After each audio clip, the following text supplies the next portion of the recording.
This channel is sponsored by Loot Crate, the monthly subscription box that's always filled with surprises for gamers and geeks alike. If you're interested, go to lootcrate.com/hawk525 and after choosing your crate, type in promo code HAWK525 for a 10% discount. The link and promo code will be in the description box below. Thanks guys, and hope you enjoy the show.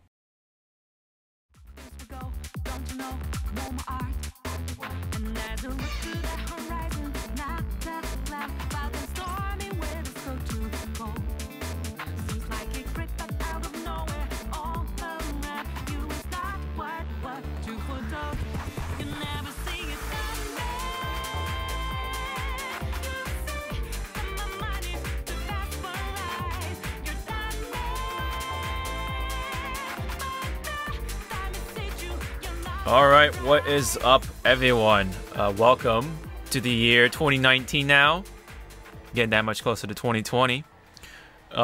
We took quite the holiday break off. Every one of us was pretty much busy and stuff like that. So welcome back to the Hypecast, of course. This is the 77th episode. Hopefully everyone had a good holiday and stuff like that. Including Christmas, Hanukkah, and all that fun stuff. And of course, the New Year's. And 2019 already has some exciting things, but we're gonna do some like gaming reviews, year in review, that sort of thing for gaming. Excuse me, I'm getting my words twisted. And also gonna be looking over some like stuff that we haven't really talked about that happened like during the weeks that we didn't record an episode and stuff like that. So here we go. So yeah, and first off we have Josh in the seat. Fuck. And Josh is the only one thus far, but I believe and hopefully Endergamma will make it into the call during the middle of the session. So we'll see. Huh? No, he's here. He's here. He's here. Huh? What?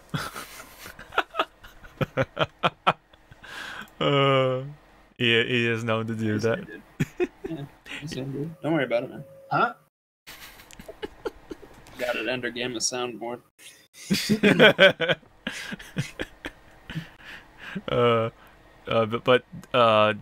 Be really careful with that Nerga Gigante button, because it's. Oh no, that's not on the soundboard. Okay. That's not on. You didn't say that much. You didn't say it that much. I mean, as far as I know, I don't know. As far as I know. Yeah, hopefully he'll make it, but he's a little busy with stuff in real life. But anyways, as for every year, there are some changes that come with like a lot of things, and just wanted to make things clear for you listeners that this is actually the last episode for Josh. Mm-hmm. At least for a really long while anyway. Some real life stuff has come up, and you never know, life is full of surprises. So hey, maybe once stuff gets all settled, I guess maybe perhaps I'll come back and talk shit about the games you like. yeah yeah, there's always that, but for now, this is his last episode, so we definitely have some things for you to maybe talk shit about. I don't know. But probably. Yeah, probably. Honestly. Yeah. But we will just roll with it, and we'll probably have maybe a new person roll in or something like that, along with myself, Endergamma, and Zawardo. But we'll see. It's always bring in Chucky, dude. You get Chucky. Call Chucky up, man. Yeah, call Chucky. Call Ronald. Call Tanner from high school. Like, I don't know, dude. Call somebody. or Jeff Kaplan. Yeah, man. Yeah. That would be really interesting. Well, anyways, enough joking around. Let's roll right into the news. So, we can talk about something a little funny. Speaking of which, so if anyone remembers Soulja Boy, who once upon a time wrote a song that involves with you, Prank that. Crank That. Yeah, called Crank That. Uh, has kind of fallen off the radar, for the past couple of years at least. And I think it's been like a decade or yeah, so. that's okay, pretty much a decade. All right. But he kind of fell back into the radar, I guess, with a quote unquote gaming console of some sort. And what it basically was, it was just like an emulator machine that he basically kind of stole from a Chinese company that makes these emulators, and it had like a bunch of like old ass games, even though he advertised it to have like all the new games and stuff, including the Nintendo Switch. And this console, or quote unquote console, was originally sold at $60 on Amazon. I think you can find the original one still. I'm not too sure. They might have taken it down by then, but I'm not sure. But yeah, that was the original price, and then he resold it with his Soldier Boy name on there for $400. So, Like, I gotta be honest. Like, when I heard about this shit and saw how much people were like up in arms about this shit, like I couldn't help but laugh, because it's like, how can you expect a washed up one-hit wonder rapper to actually make a legitimate fucking console? Like, let's be honest, right? Like, who thought this was gonna take off anywhere? Like, what? Like, this is a dude fucking when I was in middle school had a song called Crank That. Yes. And we'll talk about Supermaning that hoe. You think a guy who is some genius fucking lyricist that comes up with something like Superman that hoe would legitimately come up with a fucking good console? No. No, he wouldn't. Alright? If you bought it, you're a fucking bigger sucker than the people who believe this was actually a legitimate fucking thing. Like, I don't even know why this was ever news to begin with. Like, if anything, this is a fucking meme at this point. Oh, yeah, that shit's fucking hilarious. But, yeah, you fucking people who think this is serious, man, what a bunch of fucking suckers. And yeah, so he sold it for $400 along with other things, including like a Soldier Boy watch thing. I'm not too sure if it's like basically like a Apple Watch sort of knockoff sort of thing. And because the emulator machine had Nintendo games in there, Nintendo was not okay with that. They actually were very I think they were aware of what was going on with that. And if you look at Soldier Boy's Twitter, it was like pretty much like you can see like a series, like a sequence play out. So first off, he was like, "Oh, I want to get into the gaming industry. I want to, support esports and stuff like that, and blah blah blah." And then he came out with this console, quote unquote. And then later on, when news was starting to stir up about Nintendo possibly trying to take this to court or whatever, because trademark and stuff like that, blah blah blah. Soldier Boy was like, he was just kind of playing it off or whatever. I'm trying to find the tweet. Okay, here we go. I think I got it. I think I know what you're talking about. I think it's like he Yeah. So if for anyone that thinks Nintendo is going to sue me, you're retarded. Nothing's going to happen. Everything is legit. My console isn't going anywhere. Trust me. Well, okay. So, yeah, maybe he's fine, because if you think about it, if a Chinese company is making the console, he could be safe, right? Could be. I don't know all the legalities behind all that shit, but one thing I do know for sure is when you try to sue, especially something that's Chinese made and made from a Chinese company, it's very hard to bring up a lawsuit to a Chinese business when you're not from China. Yeah. In general, it's very hard to bring up a lawsuit from a company that's based in another country to begin with. Yeah. But especially so much so for a Chinese company or even a Russian company, because there's like certain legalities that they can't like cross over because of this, that, and the other shit. complicated mess Mm-hmm. that I won't go into. Yeah. But he could be. I don't know. It all depends on where his names are on the papers, I suppose. Well, he himself was selling it, and he's trying to make a profit off of Nintendo. Right. So that's where he was in trouble for. He could, yes. Yeah. It's some sort of like trademark. It's like reselling someone's trademark as their own or some shit like that. I forgot the proper term for it, but basically, because he was trying to make a profit off of it, he was in trouble for that, or he was going to be in trouble for that. Right. And then sometime after that, he pretty much backed off and said, "All right, I'm gonna stop. Sorry about that, guys," and then whatever. So yeah, it is. I mean, I imagine Nintendo probably could fuck him if, like I said, depending on where his names are on the papers and shit. Yeah. He can get fucked, and that's probably his name's probably on like everything. No, because this guy doesn't seem very smart. Mm-hmm. So I imagine, yeah, he's probably fucked.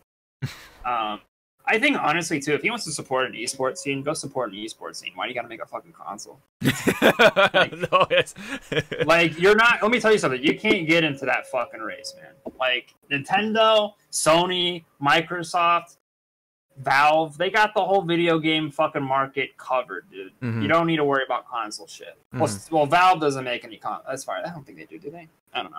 Fucking but they have Steam, which Steam is pretty much the main hub for PC gaming. So I'll throw Valve in there. But trust me, all the bases are covered, dude. You're not gonna be able to fucking touch them. I'm just saying they've got like fucking 20 years on your ass. Mm-hmm. At least Nintendo does. Yeah. Sony's got 20 years. Yeah, Sony does. Sony does at least. Microsoft, I don't know. Mm-hmm. I'm not gonna count. Almost 20 years, I would imagine, because the original Xbox came out almost 20 years ago, I think. Oh yeah, I think so. Early 2000s or some shit. Mm-hmm. But yeah, bases are fucking covered, dude. Just do you. Just you want to support an esports scene, do it. Mm-hmm. But don't worry about the. Like, I don't know. I think that's very stupid. It was a very stupid decision to begin with. Yeah.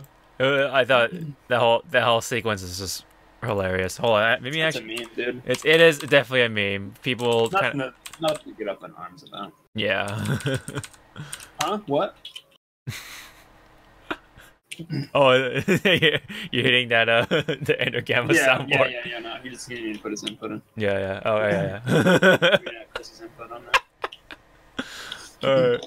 Well, anyway, I'm not sure where you put it, but anyway, I think it might be long gone. But anyway, it's this one, right? I know. Yeah. All right. Well, anyway, that was just a little venture in the gaming industry, I guess, quote unquote. He just basically was reselling a Chinese console or a little Chinese machine, and all the like YouTube videos that like of people like actually trying it out and stuff.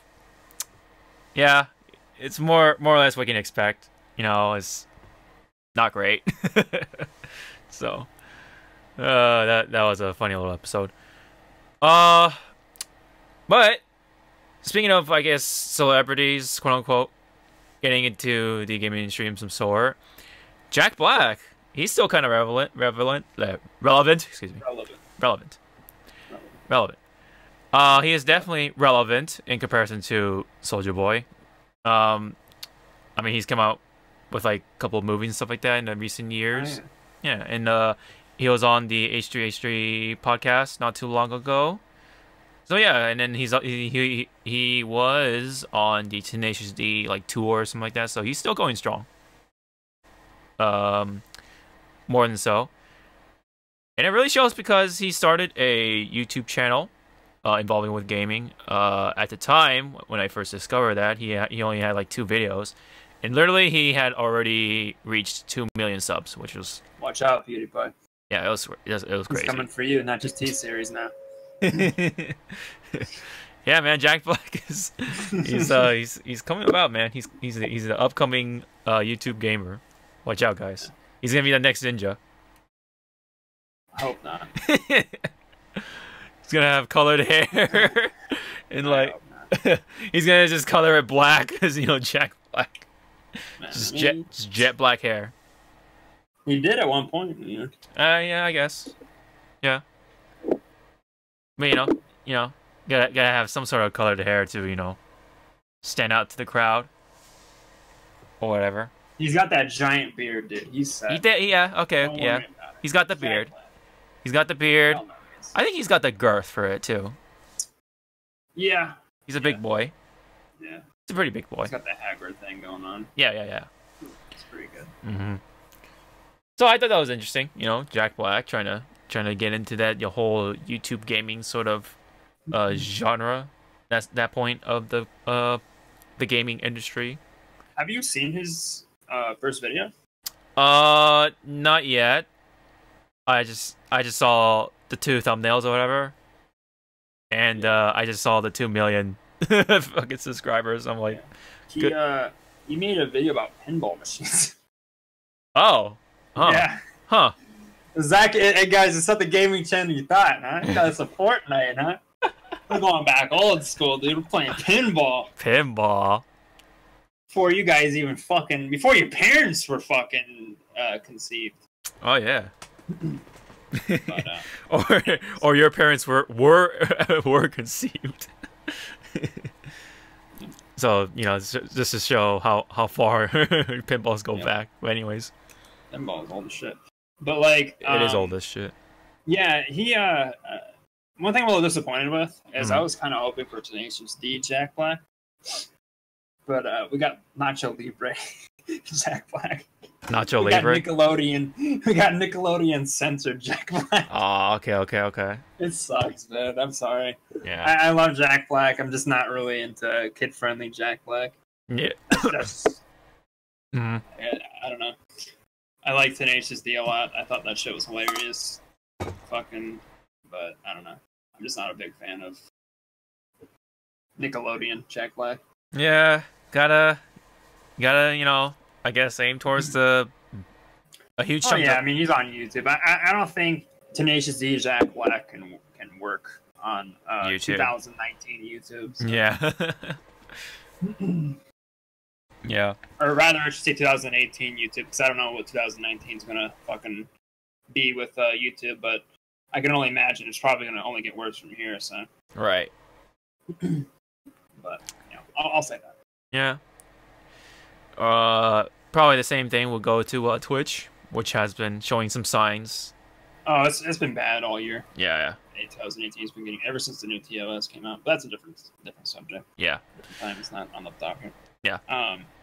Yeah. But yeah. Anyways, Jack Black, YouTuber, I guess. So we'll see how that goes. I mean, didn't what's his face? Terry Crews. He has a YouTube channel, and he and there was a video of him building a PC with his son or something. Yeah. Yeah. I don't know how many people have subscribed to that channel, but I can imagine pretty healthy numbers, I guess. But it seems like Cruz hasn't done too much with that channel, from what I've heard anyway, or what I've seen. I'm not too sure, but we'll see where Jack Black goes with it. So yeah, only 2019 can tell, I guess. All right, so we can definitely move on and quickly go over this one, which is rumors of Cassandra and Amy of the Soul Calibur series possibly showing up to Soul Calibur 6 via next DLC. I think I have the article. So yeah, it mentions that the article, or in the article, that Cassandra is already in the story mode somewhere. I haven't seen that myself, but there are some screenshots right here, and you can kind of already see her costume design. Her tits. Yeah, a little bit of her tits. Yeah.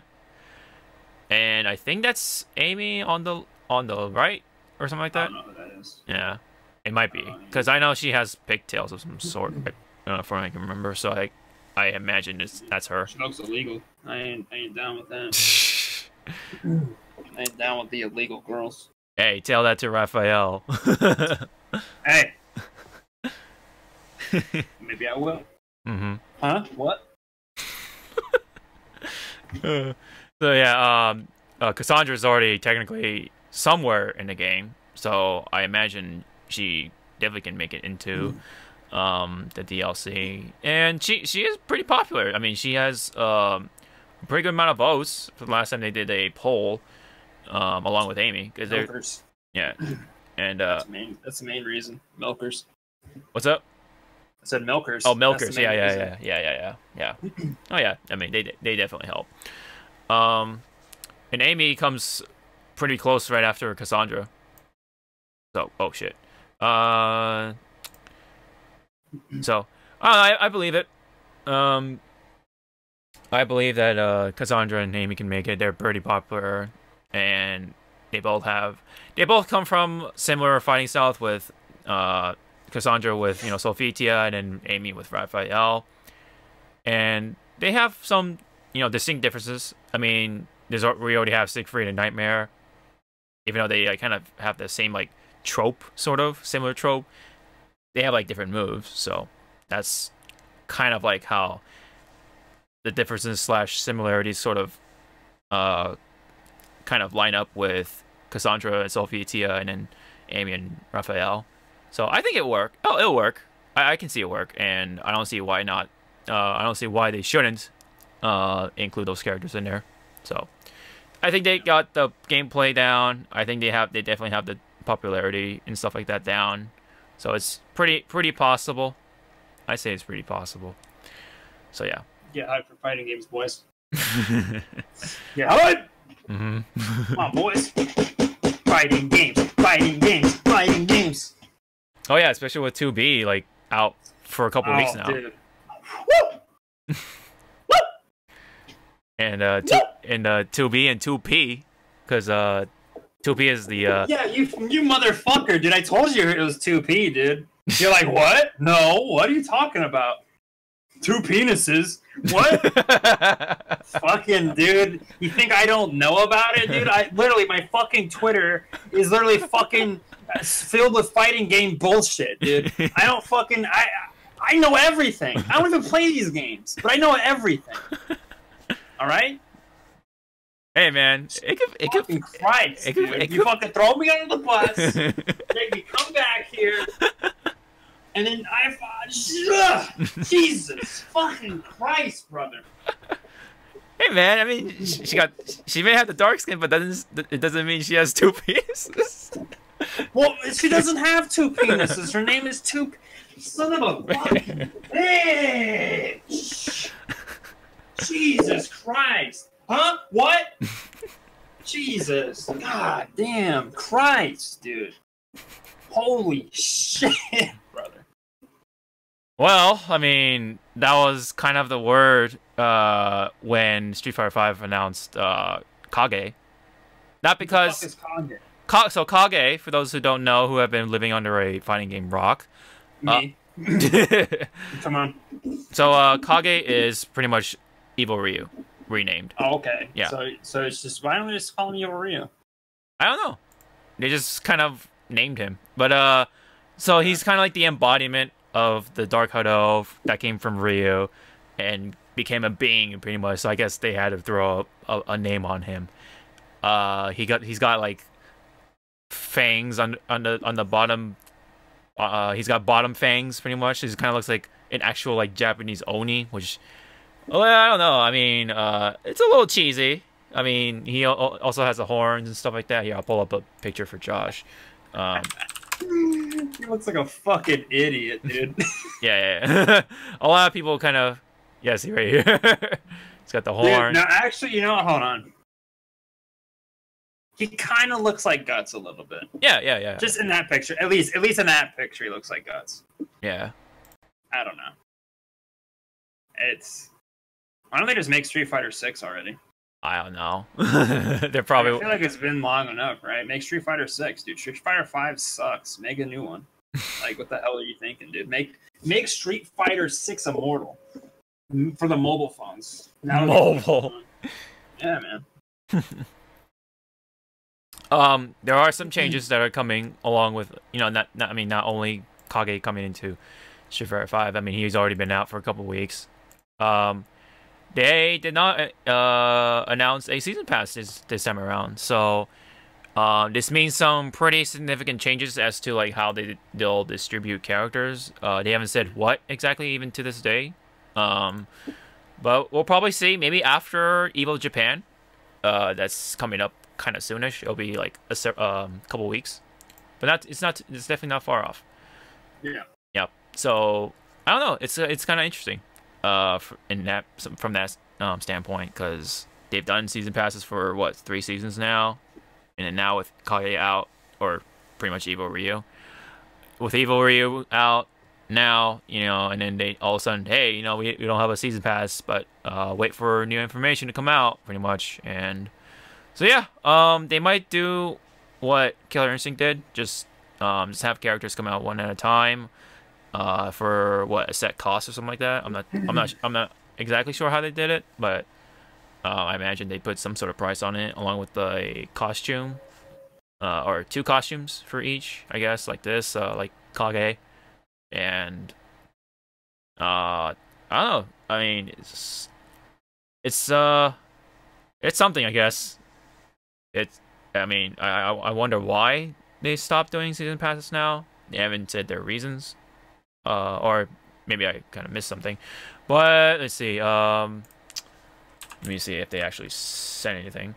But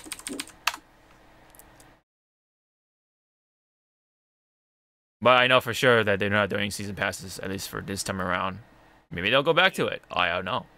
But I feel like, I don't know, like people there are people that like season passes because, you know, you just buy it, everything's bought in one thing, and you don't have to worry about like having to just pay for each character as they come out or something like that. And oh yeah, here it is. So there was a tweet on the 19th of December, and it says, Kage can only be purchased individually with fight money or real currency. We have currently no plans to offer a season pass for 2019 DLC characters. Stay tuned for information on updates. So yeah, I even like commented. It's weird. Wouldn't they make more money out of doing season pass than doing separate character releases? I don't know.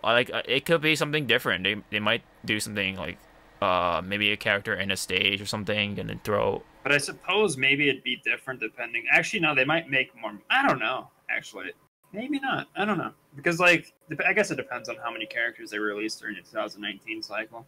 Mm-hmm. But I don't know. And it depends on the price. I don't know how much characters cost separately. Yeah. For Street Fighter 5, so I wouldn't. I think if I'm correct, it's like $8.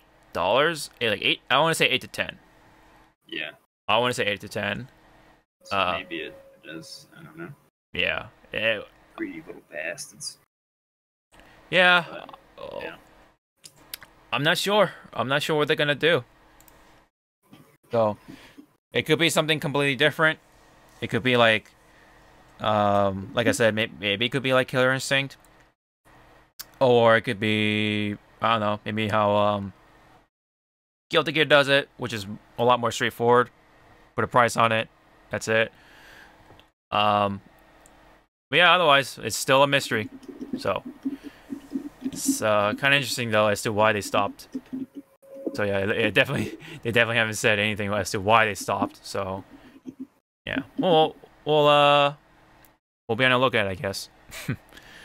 Yeah. But yeah, there's also like a little like conspiracy slash like a little fan theory that Kage is Shin Dan, because a lot of his moves are actually pretty similar with Dan's. Like his fireball is really short, like a short distance, just like Dan's. All of his neutral buttons are similar to Dan's. Of course, you know, some of the special moves are, you know, are an exception, but otherwise, yeah, a lot of his moves kind of coincide with Dan's. So that's how a lot of people like to like slap on the theory that that is actually Shin Dan or Evil Dan instead of Evil Ryu. So I don't know. I kind of wonder as to why he does have a short fireball, but I think they're just trying to make Shoto's like safe or clean, I guess, if that makes sense. They're not trying to make him like super powerful in terms of like meta and stuff like that. Even though Akuma is still like kind of up there. But anyways, that's Kage. I think so far. I mean, when I first saw the trailer, I thought it was cool that, oh shit, it's Ryu. But you know, he's called Kage, and then you see the horns and the bottom teeth, and I'm just like, oh, okay, this kind of looks a little weird. A little weird. I mean, he's supposed to be Oni. I get it, but it's kind of weird. But maybe in some shots, he does look cool. But yeah. But I don't know. It's really weird as to why they stopped doing the season pass. But it does still, you know, bring up as to who's gonna make it in there, and who is this gonna be the last season? Are we gonna see more Street Fighter 5 after that, or are we gonna have to wait for Street Fighter 6 to come out on whatever Sony console that Sony will come up with, whether it's PlayStation 5 or something completely different? Huh? What? Don't worry about it. But anyway, but yeah, one thing's for sure: no season pass for this year. So yeah. Well, we'll see. We'll keep an eye out on what's Capcom's doing for this time around when it comes to Street Fighter. But so before we go into more news, I guess we can talk about something related to 2018, I guess, and I guess we can talk about what's our like personal game of the year, or whatever. If you have any, Josh. It's not hard. Yeah. It's not hard to pick out what my game of the year is, because there's not much games that came out this year that I thought were really good. Mm-hmm. At least that I played, or cared to play, rather. I did like God of War. I think it's between God of War, actually not Crosscode. I think Crosscode is probably one of the best games I played. Mm-hmm. Did Divinity Original Sin 2 come out this year? Is that this year? I don't know. Let me see. Feels like it. I think so. Right? Because I remember you guys were starting to talk about it. Is it before? It was 2017. Oh, okay. So it was the year before. Okay. I thought it was. I played the first one this year, but I'm not gonna. That game's older, a lot older. Mm-hmm. But anyways, yeah, I think God of War is a really good game. But my issue with story games is I don't really feel immersed in them, because I feel like I'm watching more of a movie than I am playing, being a part of the world. Mm-hmm. And I can never. I've always had an issue where when I watch movies, I can never actually fully immerse myself in a movie. Yeah. But I can fully immerse myself in a game or a book, but I can't do it with movies. But that's kind of how I feel about games like God of War. God of War is a really fun game. I thought the story was really fucking good, but I think Crosscode's just gameplay, just the art, the whole aesthetic, characters, just very well done. Yeah. So yes, that game probably 100% is my game of the year. Mm-hmm. But unfortunately, I have no other. I can't compare any others, because there is nothing else. But at least for me, I don't like. I personally don't care about fucking Red Dead. I don't care about Spider-Man. I don't fucking care about what else came out this year. That's right, nothing. Monster BFA, don't even get me fucking started. Monster Hunter. I'll fucking Monster Hunter. Monster Hunter's okay. I don't know. I can't even. I don't even want to put it up on a pedestal for me. Like, I like the game, but it wasn't that great to me. Right. I think it's overrated, but it's not a bad game. Yeah, I don't know. Just not. This year was kind of to me. Right. It was pretty mixed in terms of like what games came out and whether people liked them or not, or what made me personally excited for and stuff like that. Yeah. I know there are like games that I was anticipating for, but wind up not getting them because my mood changed or something happened to the game. Like for example, like Fallout 76. I remember like I was initially excited for it when it first played a trailer and stuff. I'm like, oh, okay, you know, a multiplayer Fallout game. That sounds pretty cool on paper. And then we all know, like, I don't think we need to talk about it. We all know how it is right now. See, now here's the thing. And I want to make this very brief. Yes. Going into 2019. Yeah. With games, understand this. Shit can sound so fucking good on paper. Yeah. But it can be horribly executed. Yeah. Let me tell you something. Most of the fucking games that came out this year were just that. Mm-hmm. And 2017 for games for a while. I'm hoping this year will be good. Yeah. But I don't know. We'll see. Yeah. We'll see. There's some good lineup of games this year. I think. At least that I'm excited for. I think I'm more excited about games that are coming out this year than I was with games last year. Mm-hmm. But we'll see. I don't know. They all could be complete and utter fucking garbage. I think people need to start understanding one thing. Do not buy games day one. Yeah. Do not buy them day one. If you're skeptical, and any shred of skepticism towards a fucking game, do not buy it day one. Because it could potentially be shit.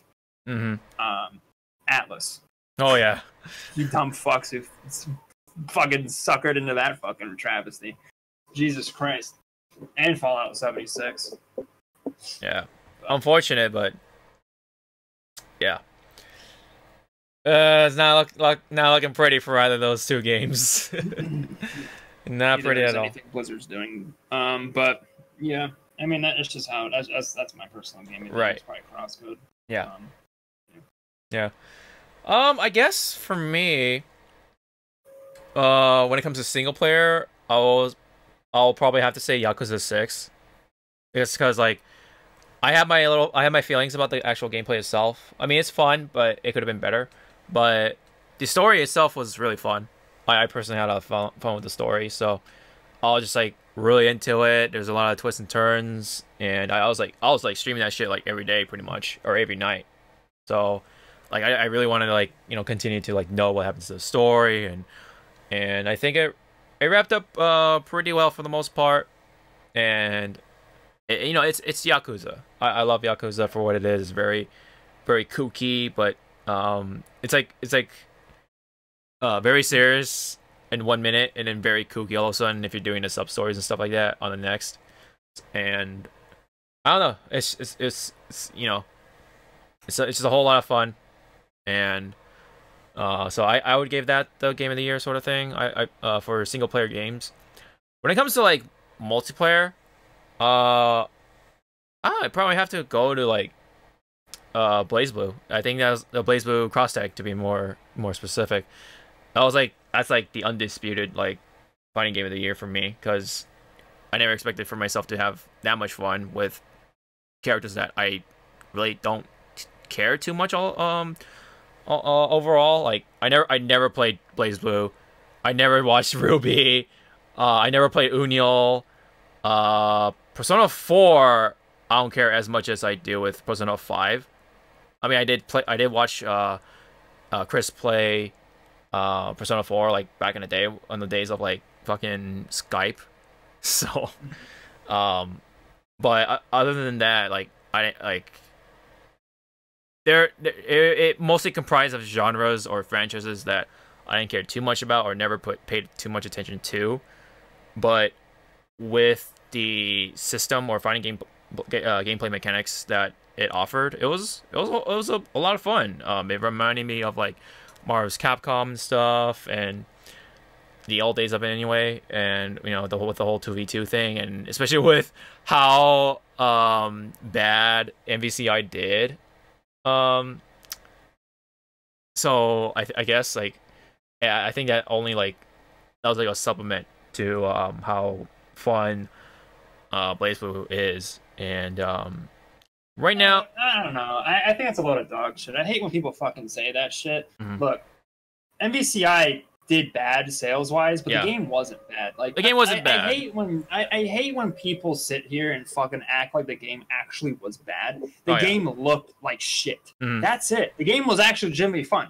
Because these fuckers that played the game, I'm sure you legitimately had fun. Like, you're fucking lying if you didn't. You know what I mean? Like, people just jumped on this fucking negative bandwagon for that fucking game and fucking completely just shit all over it, and that's what killed the fucking community, is because the community killed itself. Yeah. By being a bunch of butthurt babies, because the game didn't look fucking high quality. The game was good, dude. That game was probably better than any fighting game that came out this year. Yeah. Mechanically. Mechanically. Gameplay wise, that's hard. Dragon Ball Fighters, suck my balls. That game sucks. I don't like that game. Blaze Blue Cross Tag Battle, dudes, you gotta fucking like wrap your dick around your balls to fucking do a combo because the fucking goddamn auto combo shit. Like, don't even get me started. Like, and you actually do the same shit with fucking Dragon Ball. Yeah. So, lick my ass. You know what I mean? Like, I don't wanna hear shit. Your fucking anime games, you fucking weebs. Yeah. Yeah. Gameplay wise, MVCI was good.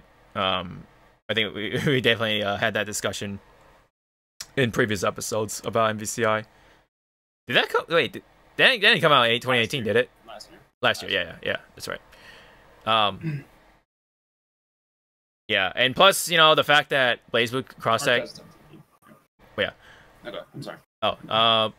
Blaze Blue Cross Tag, and along with Dragon Ball Fighters were both nominated for Game Awards. Even though, I mean, I know, like, we say like, oh, we don't care about that game or about the Game Awards, but it kind of shows that, yeah, I mean, it did achieve something, right? So I think Arcs is, I think it really, what it is Arcs is they're just on the money when it comes to making fighting games, unlike Capcom. So, and especially with you know, Grand Blue Versus coming up, I'm pretty excited for it. Even though, like, yeah, it's probably more catered more towards the mobile game audience rather than the fighting game audience. I think it's overall it makes sense because that's where Grand Blue is. So, but they did say that it will still have, you know, some degrees of like skills. So pretty much anyone can get into it. That's what they say anyway. So I mean, we'll see about that. But back on the Blaze Blue. Gameplay wise, it's definitely fun. I can definitely look at it, you know, because it's just sprites. So it's like, how can you go wrong with that? So yeah, I mean, but the fact that it made me care, going from caring, giving no shit to being like, when's the next franchise coming into when's the next fighting game, guys? When's the next fighting game we're gonna fucking drop so we can drop this one that we're currently playing to play the next one? That's what's really going on, dude. Oh, maybe can't even stick to one fucking game. Jesus goddamn Christ! It's so excited for this game to come out, but when the next fighting game comes out, who cares, right? Fucking absurd. I mean, yeah, we're yeah, it's kind of they shift pretty fast with that. We're still waiting on the next, like, what is it, the next crossover that was supposed to happen. They haven't announced that just yet, so we still don't know what that fifth one is or whatever. The what is it, the fucking pink circle or triangle or whatever the fuck. I forgot what it was, but it was pink. So it's like, that's like the only hint, I guess, quote unquote, of as to what the franchise will be. So, but anyways, overall, that's my personal games of the year when it comes to multiplayer and also single player. So, yeah. Anyways, I think we can definitely move on to. Oh yeah, well, I mean, I guess if you want, Josh, you can briefly talk about what disappointed you most, I guess. Game wise?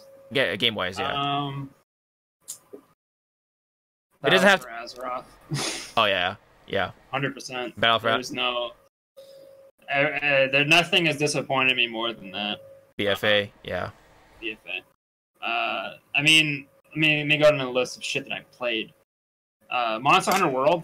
I'll be honest, I'm not a Monster Hunter fan, so my expectations are already set at a low standard because I don't really know what I mean, I sort of know what I'm getting myself into. Mm-hmm. I didn't hate the game by any means. Like, I mean, don't ever want to make it seem that way, but apparently it comes off that way.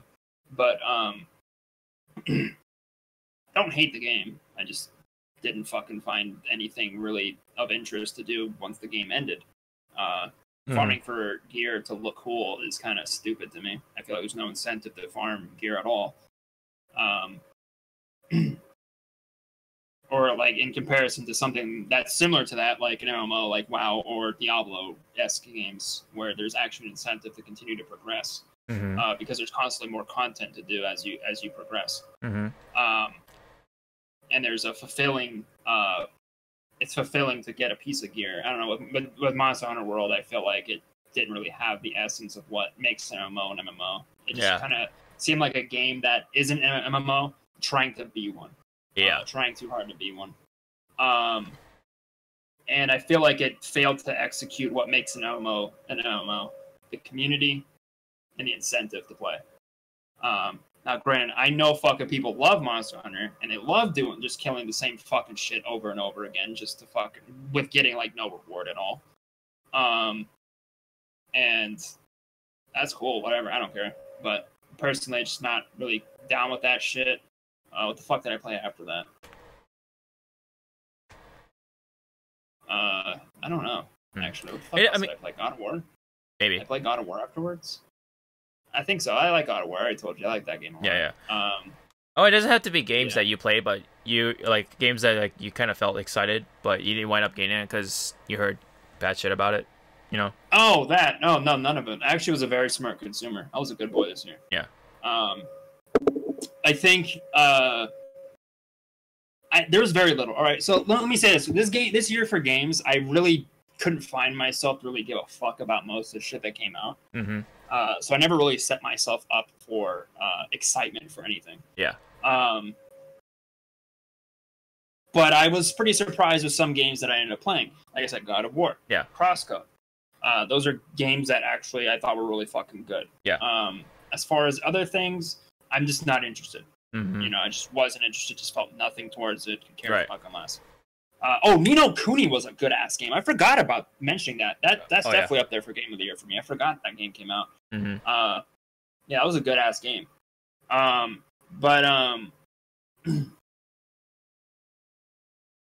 Yeah, so I don't know. I think honestly, I think the biggest disappointment for me this year is probably fucking BFA, 100%. BFA. I'm a big WoW person. And Blizzard's destroying one of a game that I'm emotionally attached to. I'm not a self-entitled gamer. That's just, I don't know. That's true. But yeah, I don't know. Right. I guess maybe I don't know, but I don't. It's very hard for me to say that I'm disappointed with Monster Hunter. I don't think I was disappointed with it because I was kind of excited for that game, a little bit. Yeah. Right.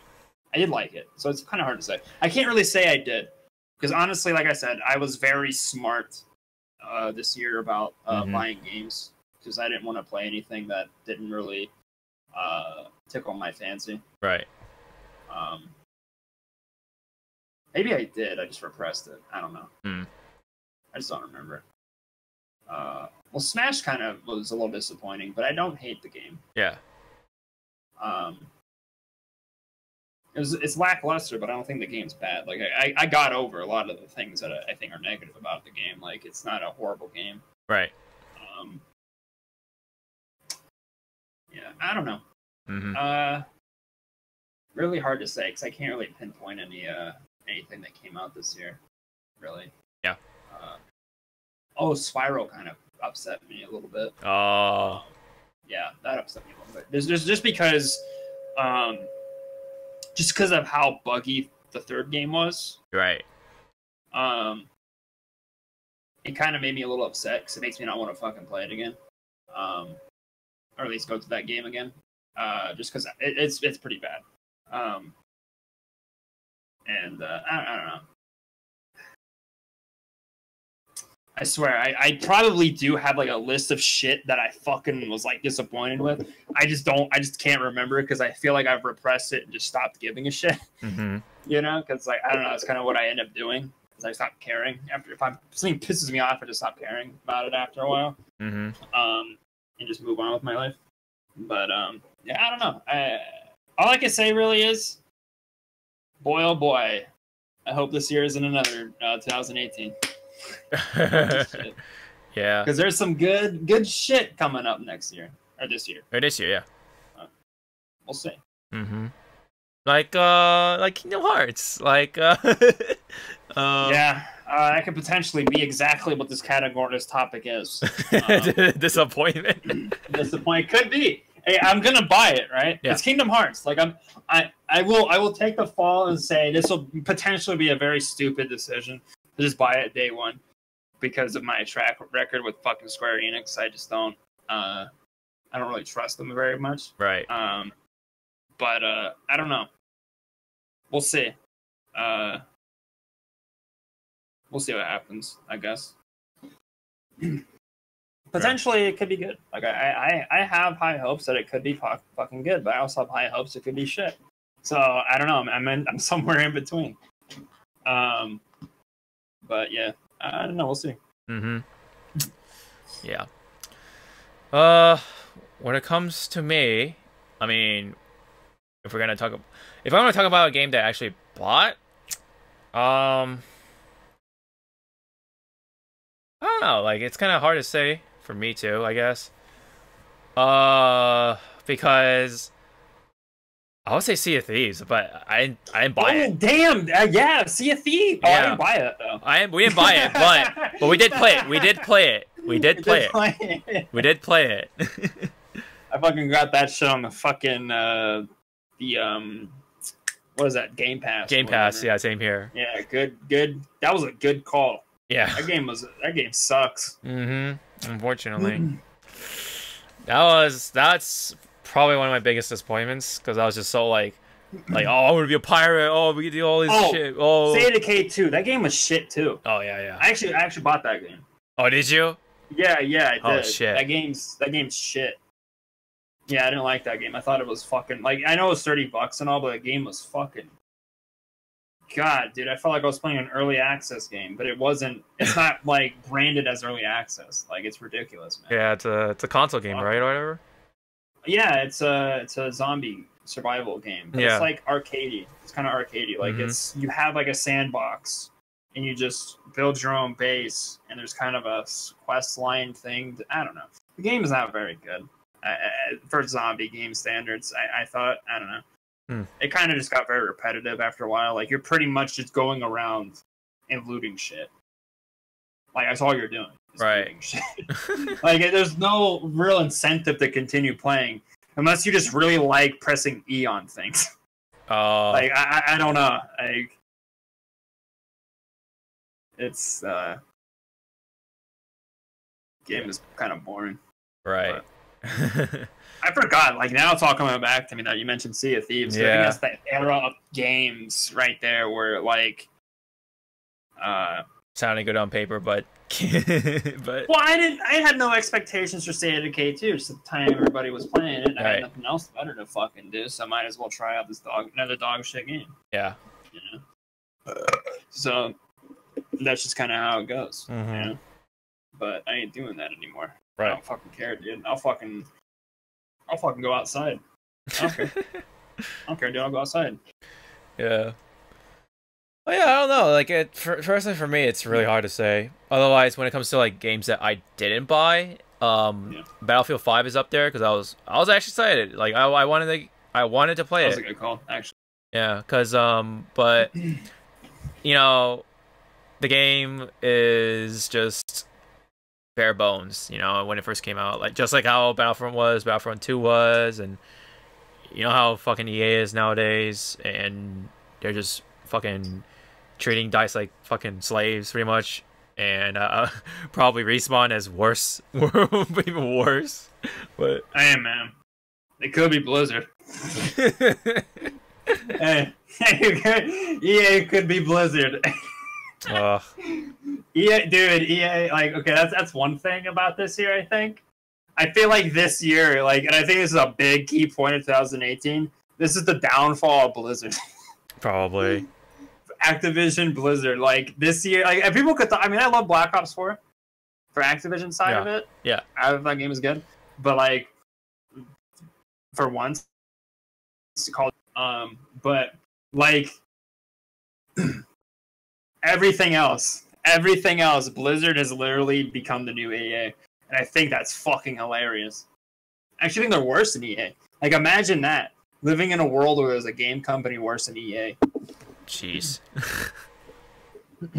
I mean, I wouldn't disagree entirely. So, but yeah, Bethesda's there too.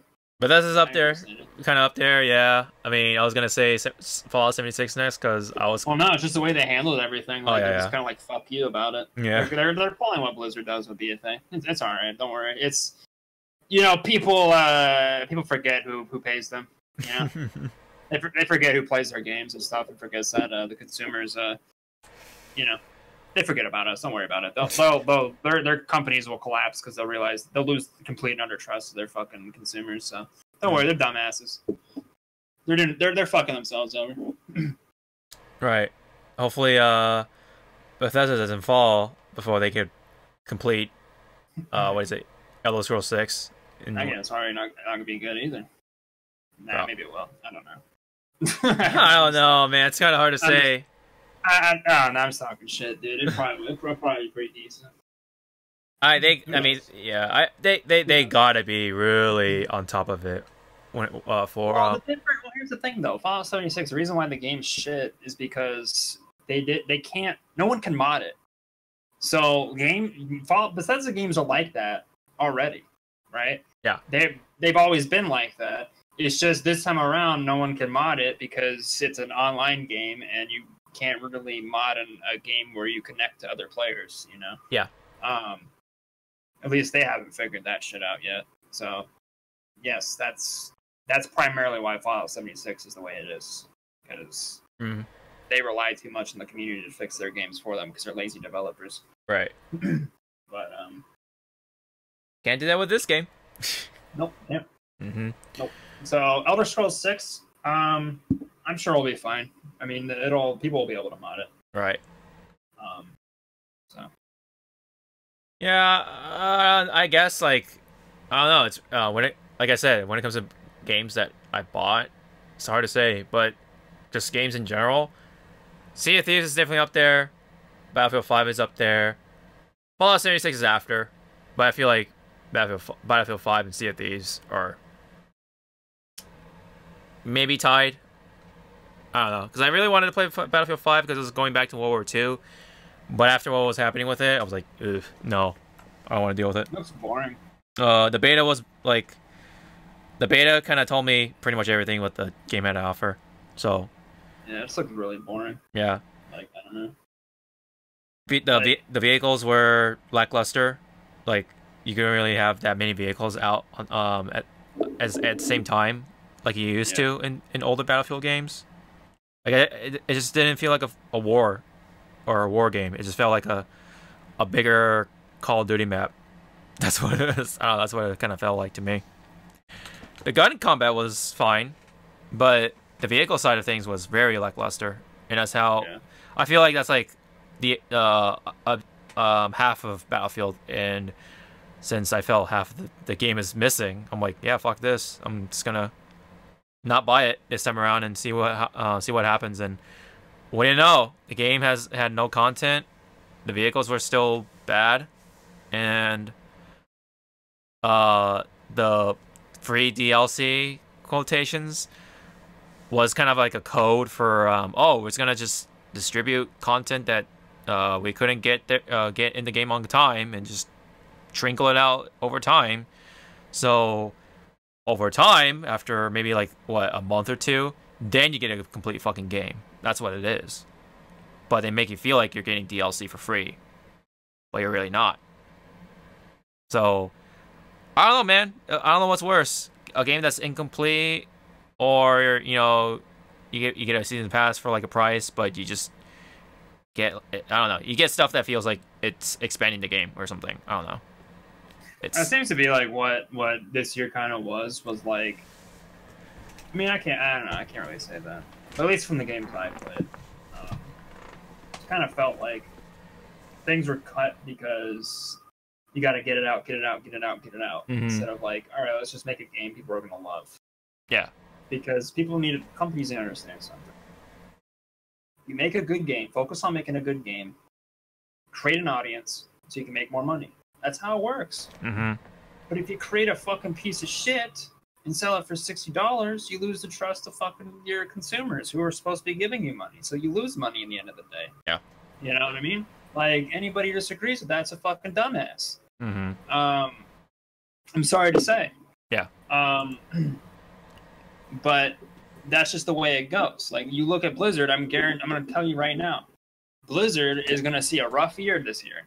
Yeah. Because they've lost the trust of a lot of their fucking their WoW community. They've lost trust with the Overwatch community. They've lost trust with the fucking Diablo community.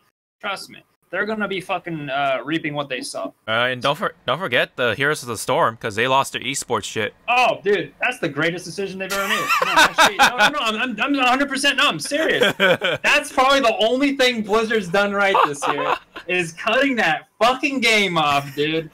Cut off that live support, dude. Fuck that game. Like, that, them making that fucking game was such a huge fucking mistake, because that game, like, was just a massive waste of money. Like, it didn't fucking do well.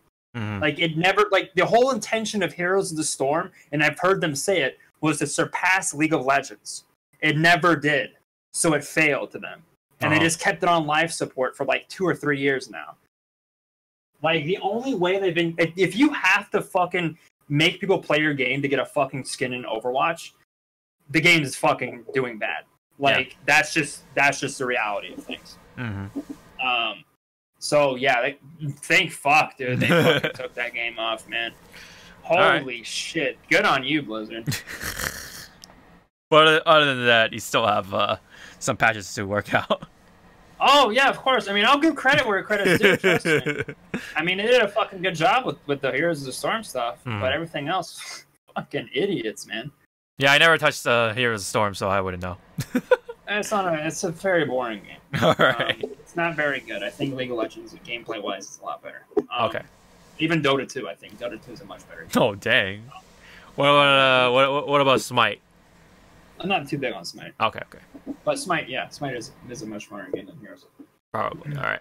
But I'm not a big fan of MOBAs to begin with, but from the ones that I've played, Heroes is probably the worst. Yeah, it's good on you, Blizzard. All right. But fuck you for everything else. All right. Yeah, I think that's it on that subject. We were talking about games of the year from our personal standpoint, but yeah, kind of expand on it. But yeah, a little more on the negative side of things. This was happening for like a couple of weeks. It was the whole like issue with Toei or Shueisha not pretty much allowing the tournaments to run Dragon Ball Fighters. It's still is not clear as to who's really doing what, as who's doing the whole like expensive licensing issue sort of thing. So what was happening was essentially one of those companies, or maybe both of them, I don't know, was putting out pretty much like a very expensive fee for licensing, and that essentially forced a lot of like tournaments, especially with like DreamHack and stuff like that, to not include Dragon Ball Fighters. And most recently, Evo Japan and also Anime Ascension, they had to cut off Dragon Ball Fighters because of this whole issue. It's just probably because either of those companies don't like the idea of their game or their property being monetized in that fashion. But I don't know. I don't see where the issue is personally. And I made a video about it, blah blah blah. But point being, it's not looking good when it comes to that for either of those companies. I mean, a lot of fingers are being pointed, and we still don't know who's doing what. It still sucks. And what was happening also because of that, it was a lot of players just couldn't make it out to the event, and they had to cancel their flight. So that cost them money and time because they put a lot of their time to getting good at the game and stuff like that. A lot of big, big time, pro players were putting their time into it. And just to see stuff like this is like, it's bad. It was a really bad look. And a lot of people were like really angry. A lot of fans were angry. A lot of players were mad. And we still don't know who's doing it. And so it's like really frustrating on that part.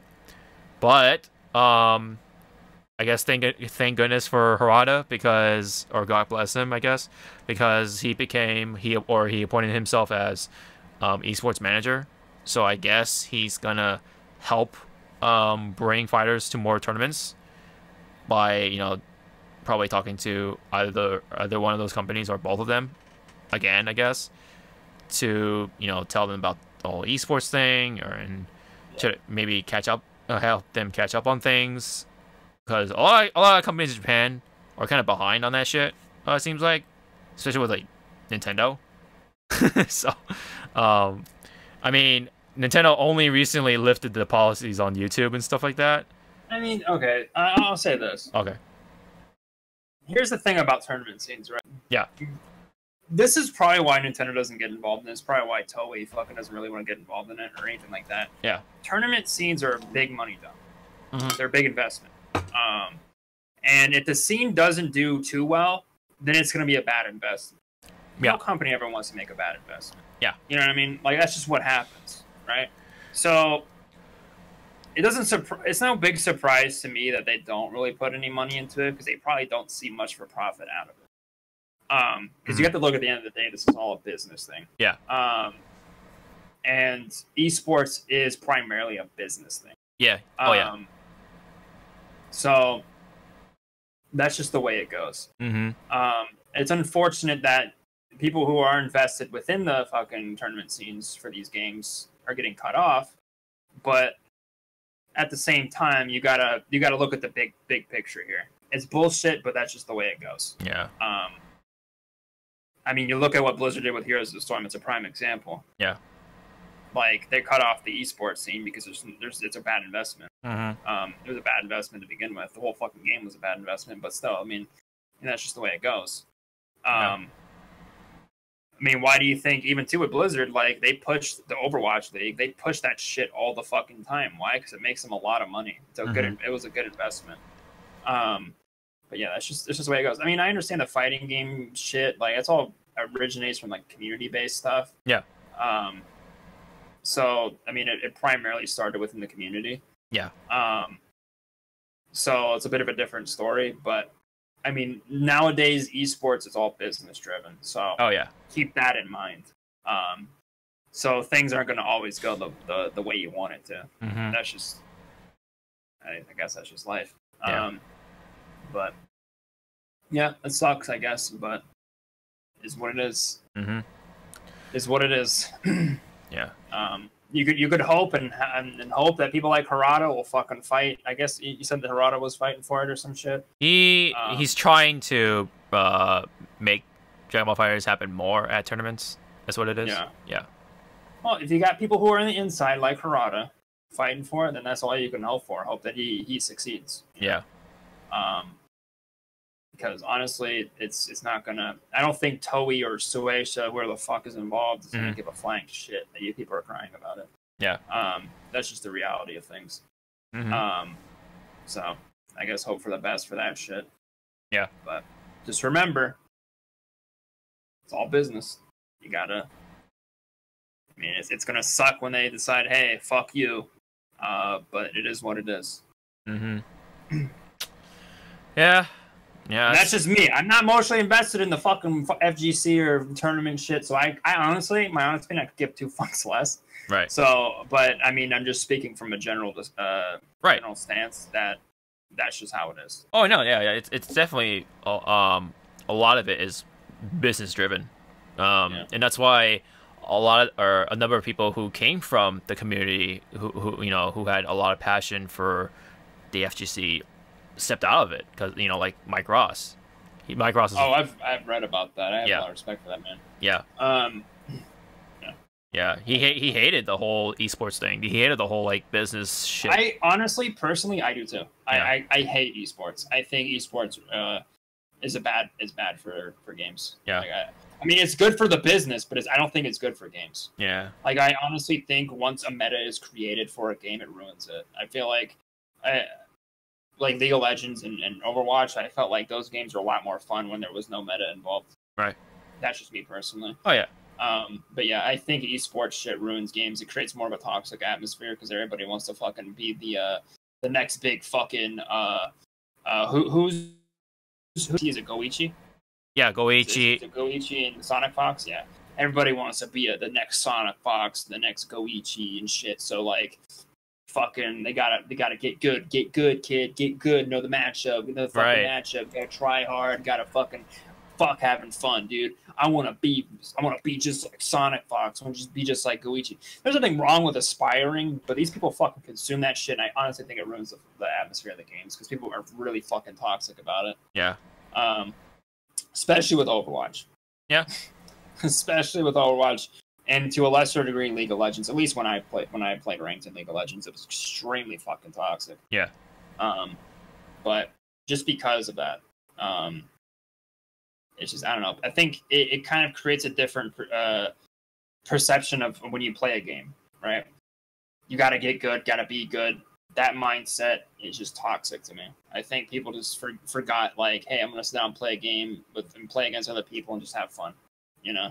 Yeah. I'll talk shit a little bit here and there, and there's nothing wrong with talking shit here and there, right? I'm not saying that's supposed to toxic stuff about it. What I'm saying toxic is people actually being pieces of shit and saying shitty things to people because they're not winning. And then inadvertently fucking tilting their entire team, and then they lost the game because they're a fucking dumbass. But shit like that, like I think that's toxic. Yeah. Calling a dude a fucking bitch ass because he fucking sucks.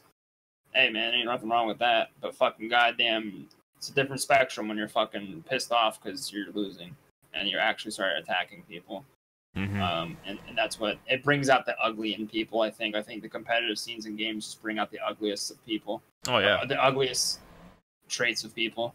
So I will never support esports. I'll never see esports as a good thing. Right. Now of course, esports isn't lining my pockets, so I don't fucking. I mean, it'd probably be a different spectrum if that were the case.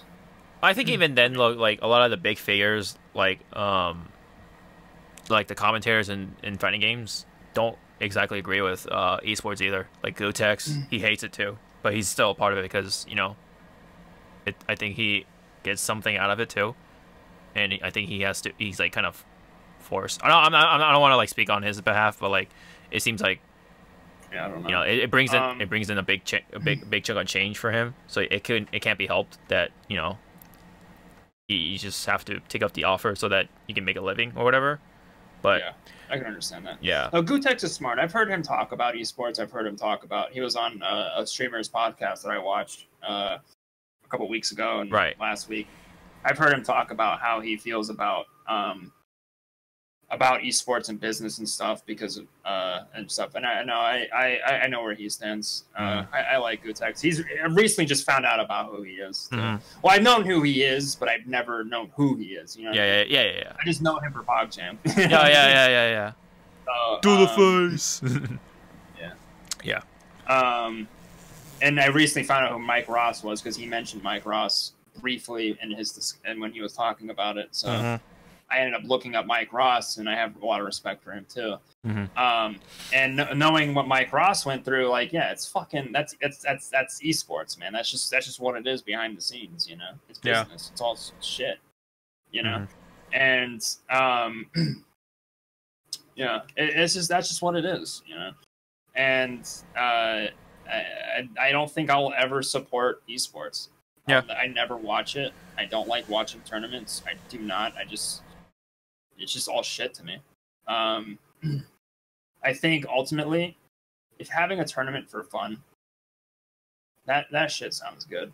Yeah. But people have like money on the line and their pride's on the line and shit, and it's just like, I don't know. It loses its flavor to me, you know. Right. I'm just not a big esports guy, so I don't. When Evo and all that shit happened, I just fucking cares to me. That's just how I feel. Right. Down with esports. Yeah, even though I do enjoy watching tournaments, like, you know, I watch, you know, Dragon Ball FighterZ from time to time. I just have it on background, I just enjoy Street Fighter 5 just because of the players, not really for the you know, the actual game nowadays.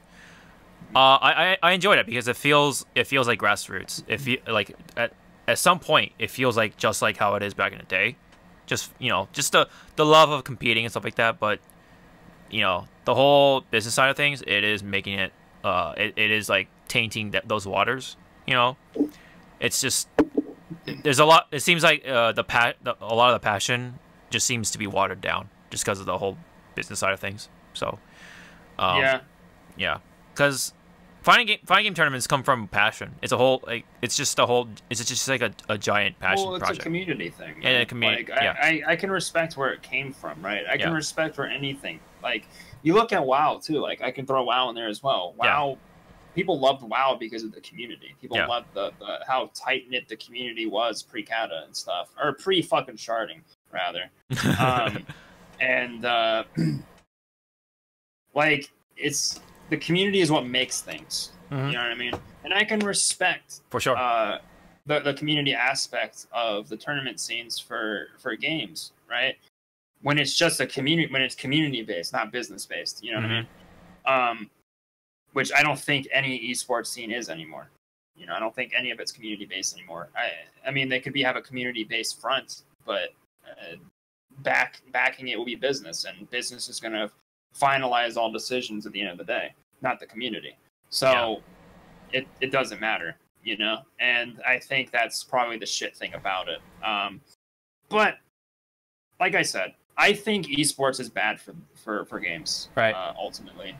So whenever esports things get shut down, it brings a tear to my eye. So I'm all for more esports scenes to get fucking shut down, dude.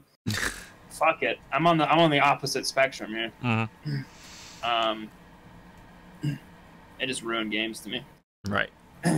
And I don't think a lot of people are going to really understand, at least the younger generations will understand that, because they grew up in a generation where esports was the thing. Yeah. You know what I mean? Yeah. Like, it was all about competition. Where I come from an era of when games was just to sit down, have a good time. Yeah, same here. So absolutely. I will always have a different perspective on esports. I think esports is just fucking horrible. We saw esports kind of grow. Turn into something. Well, I remember when StarCraft 2 was being fucking played in fucking closets and fucking hotels, dude. Same shit with League of Legends. Yeah. I remember League of Legends was just fucking in a closet and fucking in hotels. Yeah, same with fighting games. Yeah. Yeah, and now they're just League of Legends is in like giant fucking football stadiums, dude. Like, you know what I mean? Like, it's crazy, man. Yeah. It's crazy. Yeah, same with fighting games too. Look at how much they grew too. You know, I think it's just games in general. They, like a lot. Yeah. It's just when more money gets invested into something, it's just gonna grow. Yeah. But yeah, that's where I stand. Yeah, it's just the cause and effect is very volatile when it comes to this case, and like I said, as much as I do watch it, I care less if it starts to die out, because there'll always be some sort of tournament, but it's just a matter of like how that tournament is happening. You know, it could be out of just pure passion from the community or money. You know what I mean? So I'm definitely all for passion, you know, and love for the game from said community. That's cool with me, you know. Yeah, but esports, that's it's definitely blowing up a little too fast, I feel, and I don't know. I feel like it's already blown up. Yeah, I feel like it's just gonna get bigger from here. Yeah, I'll probably be the point where we'll see video games at the Olympics. You know? Probably. I mean, well, I know it has because realistically, when you look at games and the way they're presented nowadays, they're all like presented with esports in mind. You see it. We talked about it when we were talking about Smash. Like, Yeah. like so much systems that are in Smash Ultimate are there because of fucking competitive play. Yeah. And it feels that way, even too the way the game's branded. Like, there's little to no fucking like mini game or like co-op versus AI stuff in Smash. Yeah. So I don't know. I think that's just where games are headed. They're headed to push more for a competitive scene, more for esports, and I'm not necessarily down with that. Right. So. Now, of course, there's all the other like single player games. There's still games. Oh, of course. Yeah. Of course. Yeah. It's just, I don't know. It's unfortunate that multiplayer games that I enjoyed playing when I was younger, that were just fun multiplayer games, are just being turned into fucking. Well, gotta fucking be competitive. We gotta have an esports scene.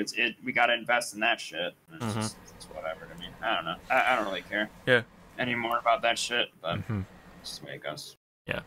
All right. I think we said enough about it. So we'll go on to something a little more on the positive side, and kind of out of nowhere, and that's Advance Wars. Who remembers that game, right?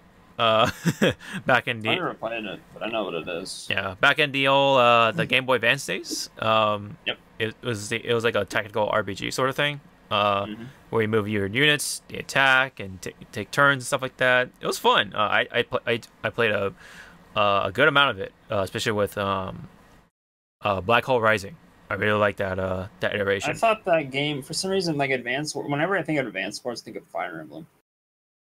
So I feel like whenever they moved. I always saw like the new Fire Emblem with like Advance Wars or some shit. No, they move like they move like Advance War or Fire Emblem characters, or Fire Emblem characters move like. It plays like Fire Emblem. Yeah, it plays like Fire Emblem, or it could be the other way around. But yeah, same type of game. Same type of game. Yeah, tactical RPG, and you're pretty much like in a war sort of thing. It's fun.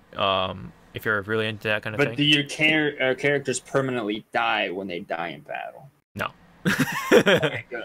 I already have something over Fire Emblem games from that era. Yeah, because like you're controlling units, like generic units, sort of. You're not controlling heroes, so that's why it's a little different. Your commander is the hero, sure. And the commander has like the abilities and stuff like that to make your units different from others. So let's just take Andy for example. Andy is like your vanilla kind of jack of all trades sort of character, but he can repair units and also power them up to a certain degree at the same time. So he's like your go-to like beginner friendly sort of character, and he's on the cover. So he's that's your like protagonist. That's the character you want to pick up first, and then later on, of course, you'll see more characters that have like really more more unique abilities. Like there's a unit there's a hero or commander, excuse me, that specializes in artillery or long distance shooting. There's one that specializes in mobility. There's one that specializes in money, like literally. So things like that make it interesting and stuff like that for a war game like that. That's why I have some attachment to it. Plus the character designs are really cool, in my opinion.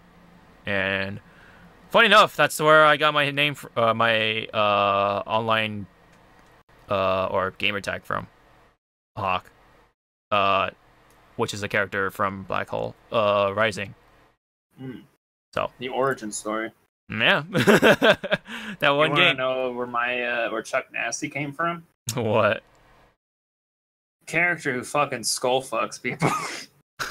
That me and Todd came up with. Oh, okay. Well, he came up with the Alex Skulldick. Mm-hmm. I came up with Chuck Nasty. Right. But he never used Alex Skulldick. I used Chuck Nasty. I thought it was fucking hilarious.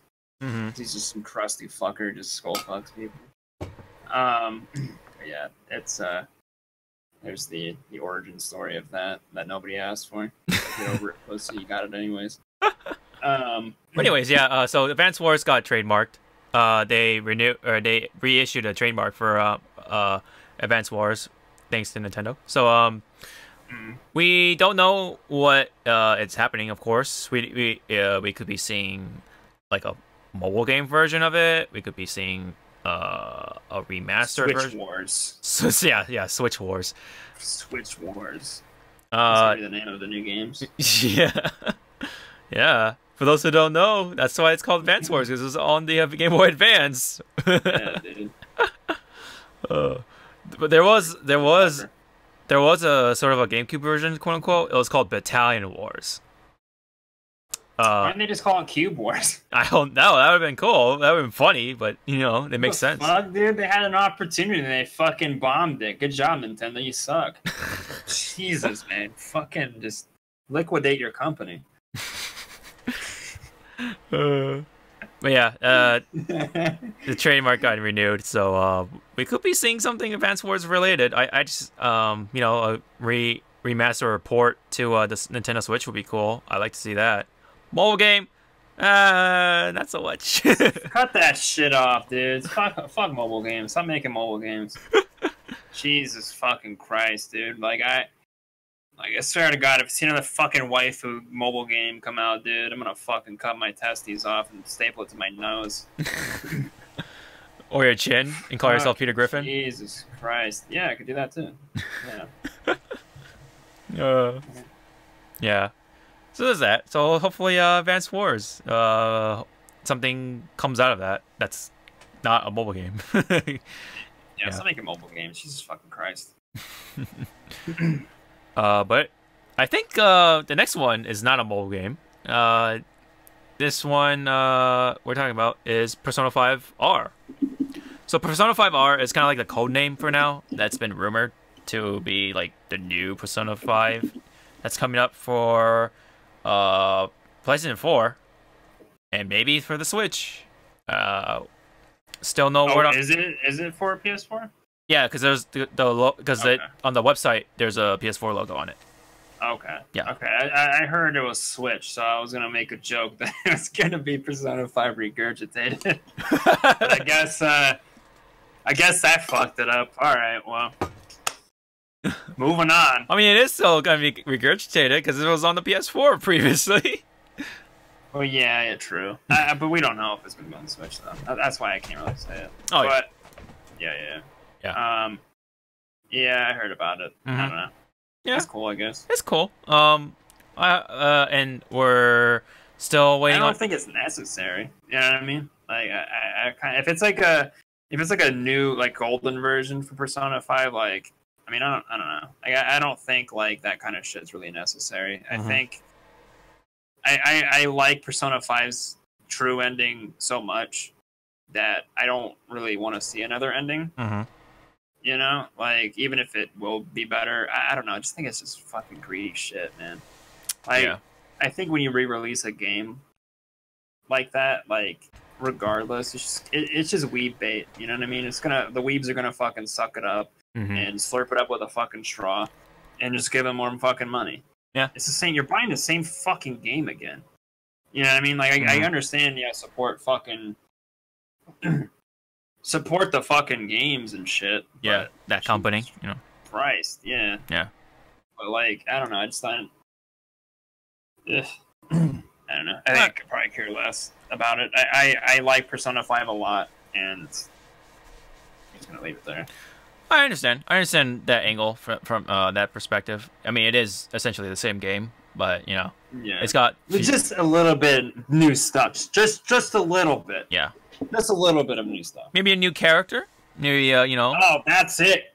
Yeah. Just a new character. Yeah. And just a new character storyline. Maybe just a little bit of extra stuff at the end. Fucking just extra endgame. I think what they're trying to market it as is a game for people who didn't get a chance to pick up, you know, the previous Persona 5. And like, oh hey, you can buy it right now. I mean, what if they don't have a PS4? They only have a Nintendo Switch. Oh well, if they have a Switch, then sure, that's a different fucking story. Yeah. But like, even still, it's just kind of like, I mean, you technically do have a chance. It's just to get. Oh, you want to just get a PS4 and then you get a Persona 5. But is it guaranteed to come out for Switch? People, it's speculated, but Well, if it's speculated, then I can't really say. yeah, I don't know. I don't know. I mean, it's looking maybe more likely because of the I mean, people talk about Jokers and Smash, so that means Persona has to come on Nintendo Switch or something, or whatever. Well, since when was Metal Gear Solid ever on a Nintendo console? Back on NES or Super NES. Well, that's Metal Gear Solid Snake, isn't it? What? Like, isn't that the Metal Gear Solid 3 Snake or some shit? I don't know, but it's Metal Gear, no less. Well, yeah, but if it's the Metal Gear Solid 3 Snake, then I think it is Solid Snake though in those games. Okay. Yeah. Well, that's different then. Yeah. I was just told it was Snake from 3. So I don't know. Yeah. But no less, I mean, I guess, yeah, I mean, Final Fantasy was on Nintendo at some point, but anyway. Not 7. Yeah, Final Fantasy 7. But there you go, not 7. Yeah, Cloud was never on a Nintendo console. Was going to, but they canceled it last minute and they ported it to PlayStation. Yeah, that's true. I mean, older Final Fantasy games, but not 7. They don't have them in the Yeah, not 7. Crystal Chronicles, but not Cloud. Everybody before Cloud. Every main character before Cloud is on a Nintendo console. But yeah, it's a guest character, so I would rule him out. Rule that. I don't know. You can speculate all you fucking want. If it doesn't, then it doesn't. You know what I mean? If it doesn't, it doesn't. Yeah. Yeah.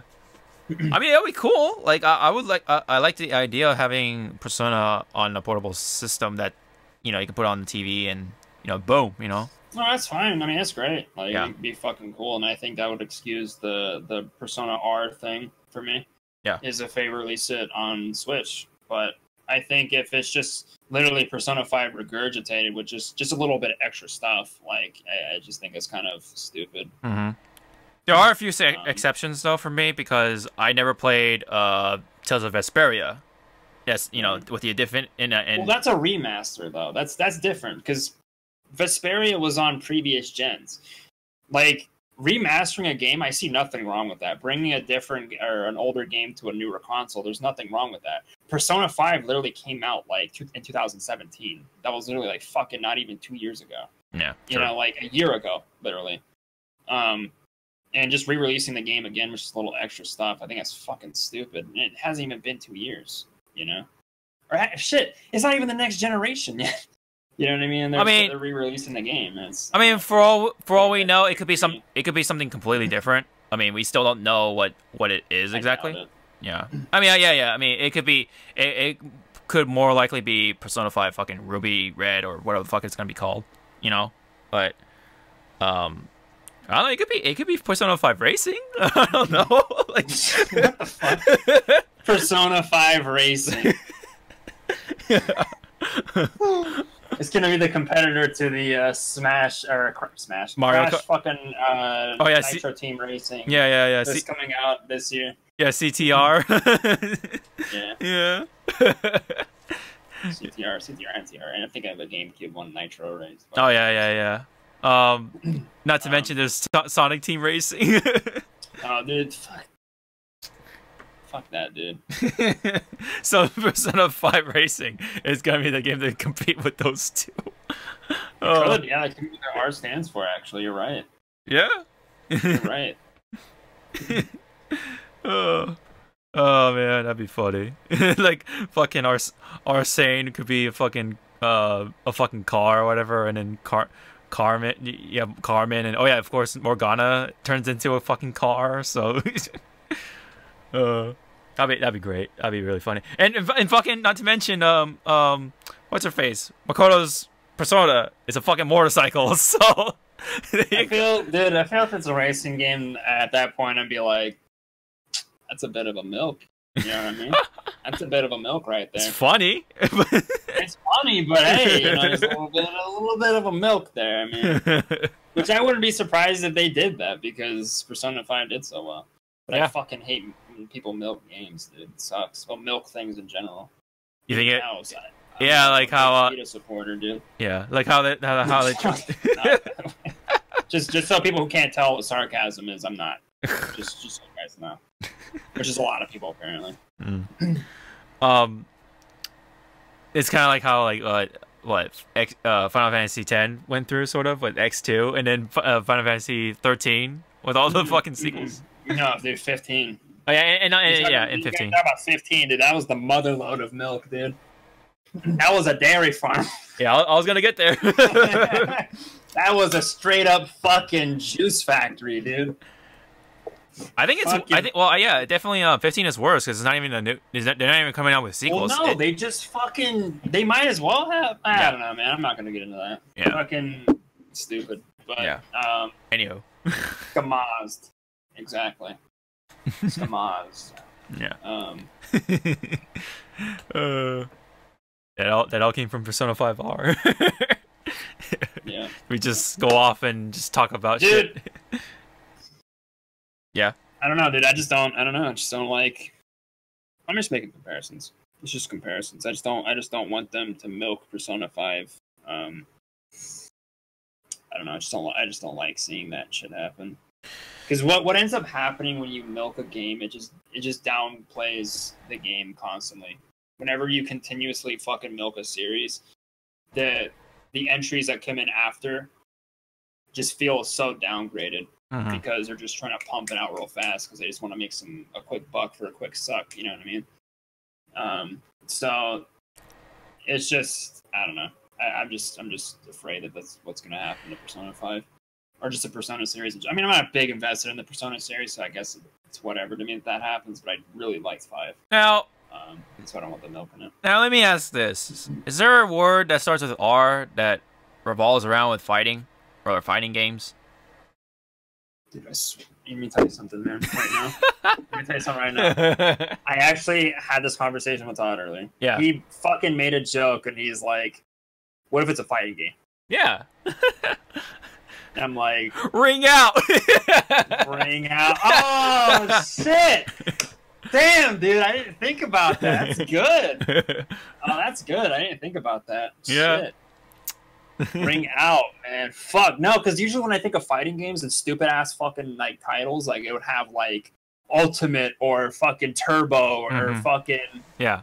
XX Cross fucking versus... Revelations. Revelation. Or some bullshit like that. So, damn, I didn't think about that. Damn, man. Yeah. Or just, or Persona 5 ring, you know, like a boxing ring, you know.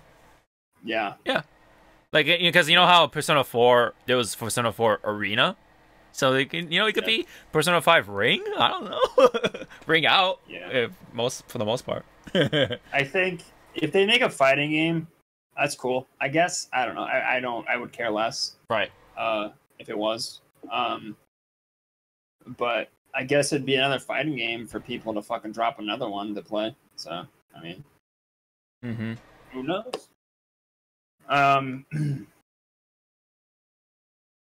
Yeah, I mean, it is what it is, I guess. Yeah.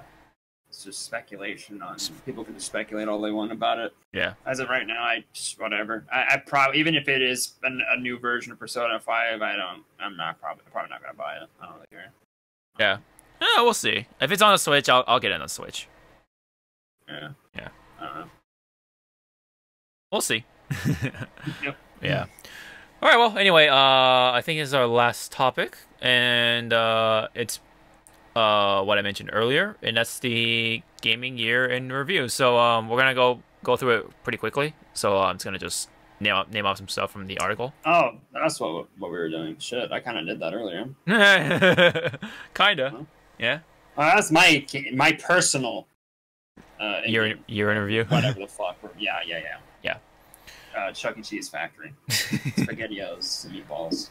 There are some ones that I'm like, wait, that happened? And then I looked up on it and I was like, oh yeah, that happened. Yeah. Forget, because who cares, right? Yeah, we repress it or whatever. Yeah. All right. So this one comes from Kotaku. All right. I'm just gonna just read them off. Shout out the Tomb Raider ships out with the wrong ending. Next one. Everyone wants to bone Bowsette. Oh yeah, remember that one? Bowsette, dude. But that's not a game. That was just an art. That was just fan art. Oh yeah, I mean it's just gaming related, I think. Gotcha. I guess. Yeah. Anyways, game developers start talking seriously about unions. No, shut the fuck up. Go fucking just make good games, dude. Stop fucking acting like you're getting fucking victimized. You make dog shit fucking games, and you fucking lose the trust of your fucking fan base. Now you're gonna want to talk about making fucking unions? Shut the fuck up. Unless you're Blizzard employees, and yeah, go make a union. You're getting fucked over. Oh yeah, I feel sorry for those guys. It's it must be really rough. No Man's Sky gets real actual multiplayer. Oh yeah, I heard it actually. The new No Man's Sky is actually pretty good. I've heard that. And now it's a game. And now it is an actual game that actually works. Apparently. Detective Pikachu movie actually looks pretty awesome. No, it doesn't. No, it doesn't, Kotaku. Shut the fuck up, dude. This is a Kotaku article, by the way. Just so we're clear. This is a Kotaku article. So, take a big fat fucking pound of salt. Not even a grain, a big pound of salt. This is a fucking Kotaku article. Jesus Christ. Hey, I'm still gonna watch the movie. All right, anyways, I imagine a lot of people will. Yeah. But it looks like dog shit. Really finally mixed into Smash. Yeah, because people were saying, or Sakurai said he's too big for the game. But now he's not really. Xbox Game Pass makes first-party games free on day one. Oh, that's how we got fucking Sea of Thieves. What do you know? That's actually a pretty smart move. That was a pretty good move on Microsoft. I think the Microsoft Game Pass is actually a really smart thing. Really good thing. Really wonderful. Fortnite becomes an international phenomenon. Or just, I would say battle royale in general, because there's a lot of companies trying to make battle royale games. Yeah, but I think Fortnite pretty much boomed. Fortnite's the game of the year. You know what I mean? Like, it is the game. Like, if my mom's coming home telling me about how she wants her kids to shut the fuck up about fucking Fortnite, that game is pretty fucking big if my mom knows what it is. You know what I mean? Like, let's just be real here. Fortnite is the game of the year, whether you like it or not. Because I personally fucking hate Fortnite. I'm tired of fucking hearing about it. Yeah. I guess that's how... I wonder how that's how, like, adults felt when Call of Duty was popular. You know what I mean? Like, probably not. I don't know. Like, a lot of adults played Call of Duty, though. True. Like, COD 4, at least. Yeah. I don't know. Yeah. Yeah, I don't know about that. Yeah. Oh, anyway, I think Battle Royale owes it to PUBG to kind of like help popularize it, and then Fortnite was like, oh yeah, we should probably do this, and then but I don't know. Well, this is and also wasn't there like a thing where like, oh, PUBG kind of actually use the same engine or whatever, or there's some sort of like argument that but they don't own the engine. Right. That's the big issue. It's funny because like the engine that they used, funny enough, Epic owns. I believe Epic owns. That's what it was. Yeah, Epic owns it. Yeah, they own the Unreal Engine, so you can't really. They're the ones who created it. But the thing is, the Unreal Engine is free property. Right. Essentially, anybody could use it. Yeah. That's why most gaming developers use Unreal Engine now, because it's cheap. Right. It's the most easiest and accessible engine in the market right now. Right. So. Yeah. A lot of games are using it, like Tekken 7, Kingdom Hearts 3. Oh, dude, everything is. Everything. Everything is. So, yeah. Goes to show. Goes to show.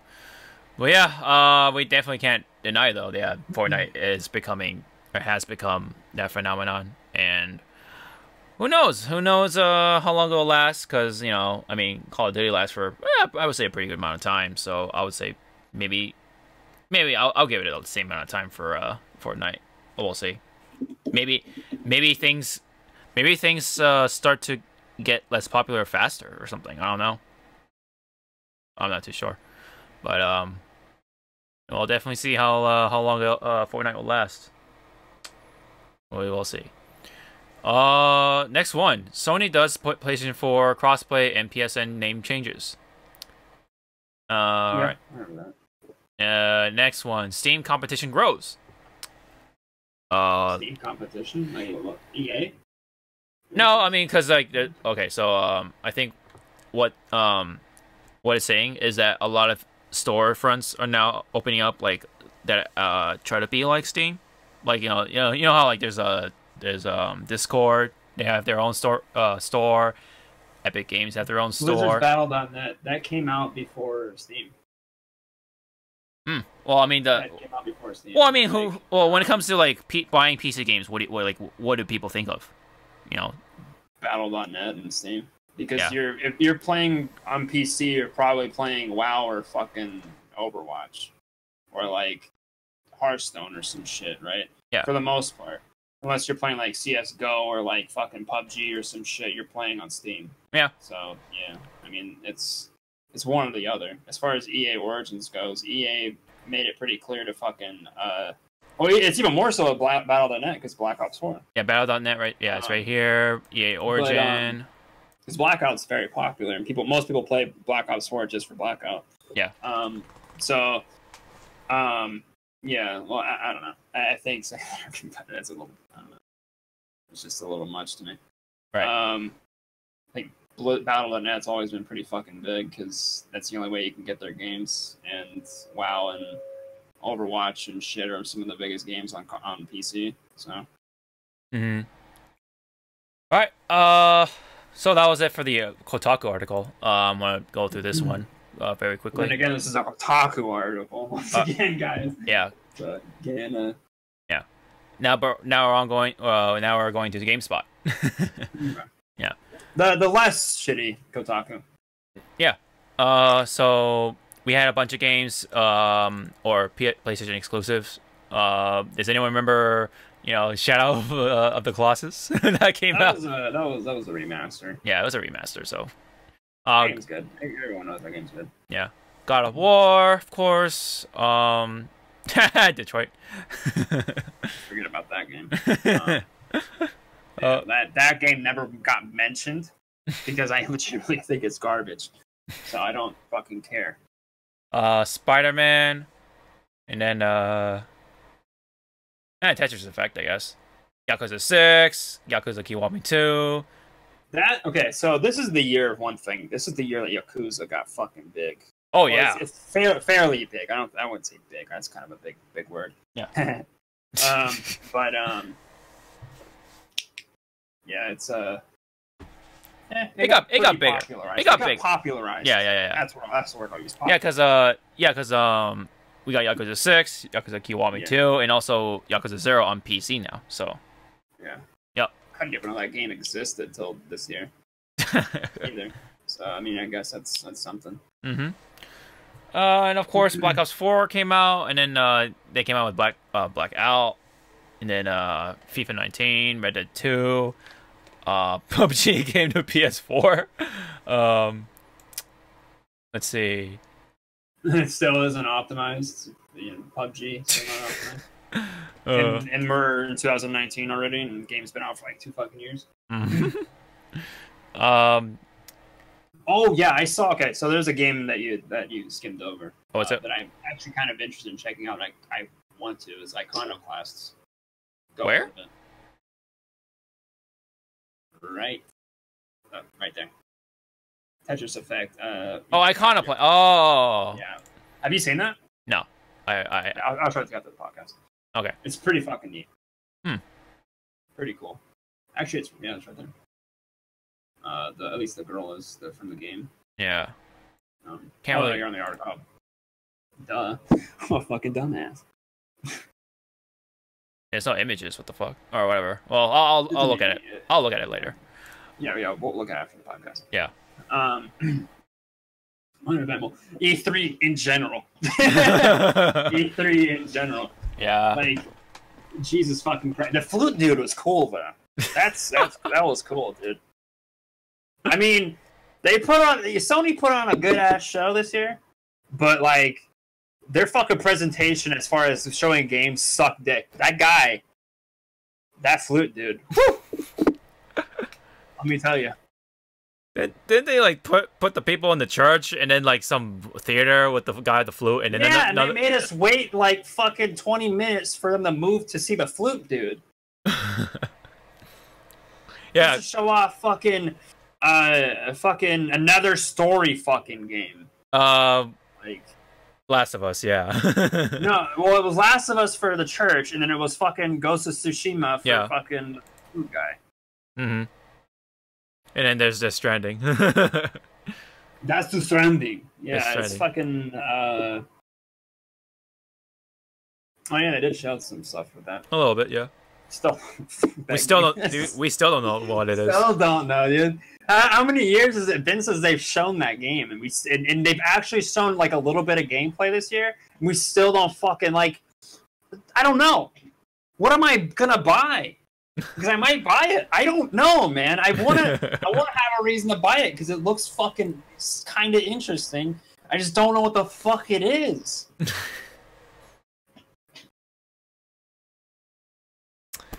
Yeah, I have no idea, man. No fucking idea.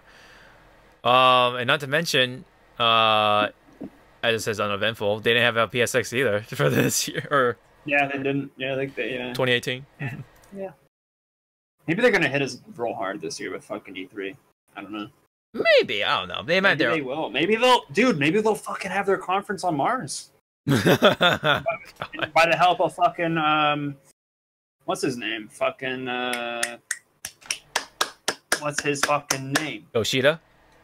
No. Fucking space guy. Oh, Elon Musk. Elon Musk. Yeah. Fucking, like, his face was in my mind the whole time. I just kept thinking about him smoking weed on fucking Joe Rogan's podcast. Oh, yeah. That's all I kept thinking of. But I couldn't remember his name.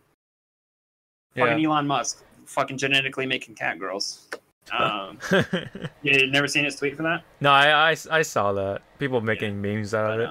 Yeah, dude. Well, Elon Musk will fucking help Sony fucking have a conference on the Mars. With cat girls? With genetically made cat girls. Yeah, dude. They're all gonna start smoking weed with Joe Rogan. All right. Next one is Play Plus Ultra. That's funny because that's a thing from My Hero Academia. Yeah. They did offer quite a bit, you know, for PlayStation Plus. There was Black Ops 3, Destiny 2, Heavy Rain, XCOM 2, Beyond Two Souls, Rayman Legends, Ratchet and Clank. Oh, dude, I missed out on Rayman Legends. I wanted to play that game. I didn't see they had it. I wasn't paying attention. Damn. That's a shame. Ratchet and Clank, Bloodborne, Deus Ex Mankind Divided, and many more, I guess. I hope Miyazaki makes another Souls game. Sekiro's not a Souls game. Don't even fucking say that. That is not a Souls game. Well, I mean, we'll find out, I guess, when someone plays it. No, it's not. He's already said it's not. Oh, it's not. Okay, all right. I mean, I guess the grapple hook makes it. No, I'm just kidding. I'm just kidding. No, dude, the RPG aspect. Dude. Yeah. You don't. Customization. Yeah, you don't. You don't power up, right, or anything like that. Level up and stuff. Level up and stuff. Yeah. Yeah, no, there's no RPG aspect to it at all. Yeah. There's no character customization. There's no new armor you can get or new weapons you can get. You're stuck with that katana and whatever gadgets you get for your arm. Very interesting. So I guess the combat will probably be like Souls, but even then, he wants it to be more like you're playing a ninja and you have more of a traditional sword fighting like type of thing. See, it seems like to me or like parries and stuff. Yeah, it seems like Souls games are like that though. Oh they yeah, are like Souls games are kind of like that. Yeah. So.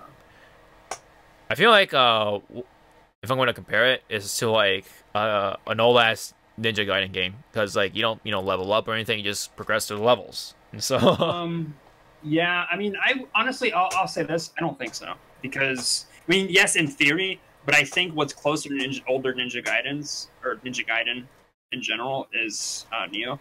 As far as the way the game is, just subtract the or just add on the RPG aspect of Neo to a Ninja Gaiden like type game. I mean, it's made by Koei Tecmo, so. I was referring to like the very old school one, like NES shit, you know. Oh well, that shit's like isn't that game like a platformer? Oh yeah, but like still like the fact that you don't level up or anything, that's what I think of, you know. Right. Yeah, and you still have like boss fights and stuff, and you know. Yeah. Well, it's I think it's supposed to be very story driven, and it's supposed to be very well, it's supposed to be very story driven, but it's supposed to be like a Souls-ish combat. But everything else in Souls games are gone. I mean, the boss fights will probably be like Souls games, but everything, like I said, everything else is gone. And the checkpoints are kind of like bonfires. The little shrine things they have, but that's about it. Like, I don't know. It's as far as I'm concerned, it's not a Souls game, or a real Souls game. Yeah. Okay, so it continues about the whole crossplay thing. There's other matters, which is PlayStation Classic was a huge disappointment. Oh, there you go. There's another disappointment, I guess, for someone. PlayStation Classic. Yeah, the small. Yeah. The small PlayStation. Yeah, I mean, like I said, I forget things because I don't care for them. Yeah. So, PlayStation Classic's one of those things.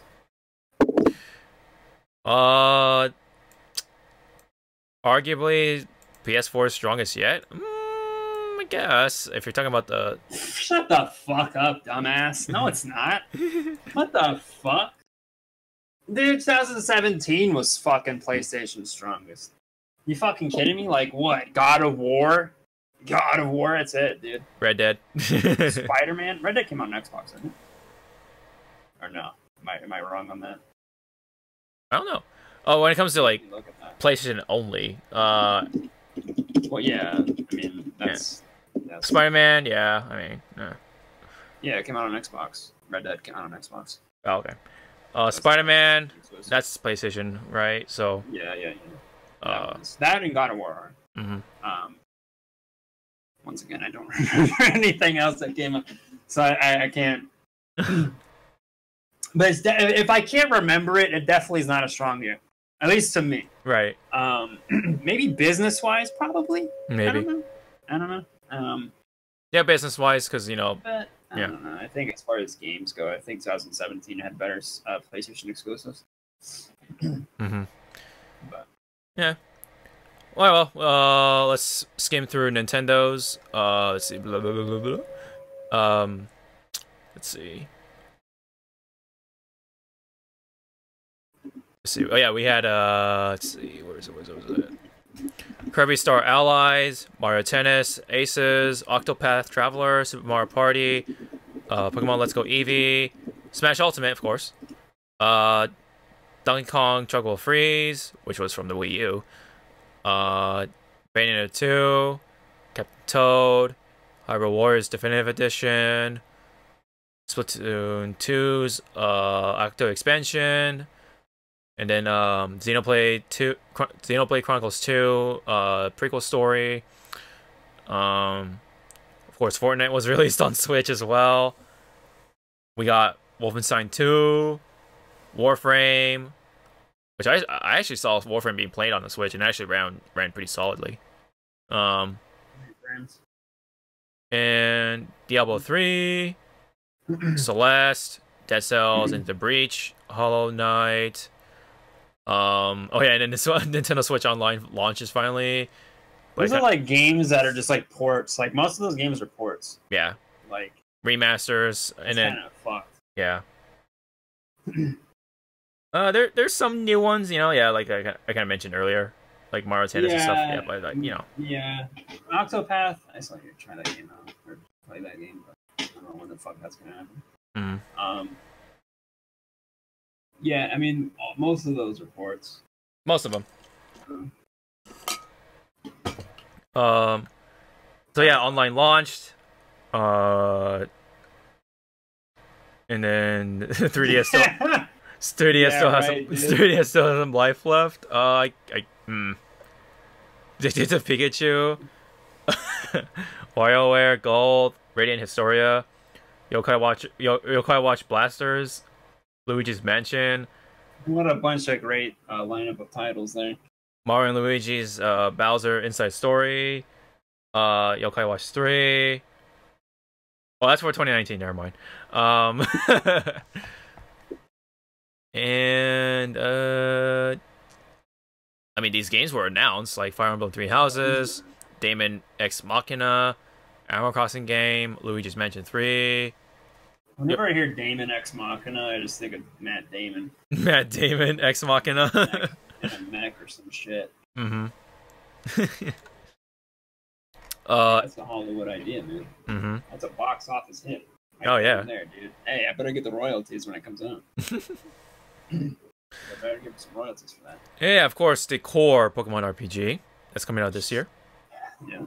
Town. Hopefully. Yeah, hopefully. Nothing about Metro Prime 4 and Bayonetta 3. Kind of unfortunate, but hey, you know, oh well. NES Classic. Wait, hold on. Let's see. Oh yeah, they reissued. They reissued the NES Classic because it was really hard to find, and then also came out with the SNES Classic, I guess. And then Dragalia Lost, the mobile game from Nintendo.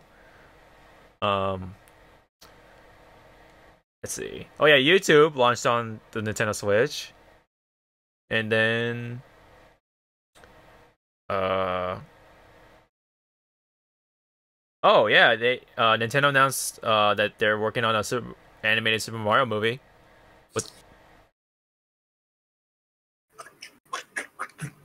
with Shigeru Miyamoto as the producer.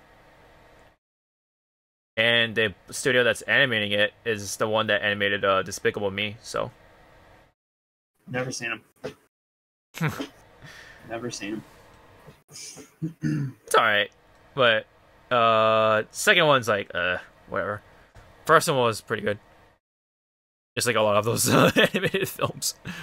But anyways, it was for Nintendo Switch overall, it was alright. There were some games that I bought from it, like, you know, Pokemon Let's Go, and of course Smash. I mean, yeah, that's kind of a given. But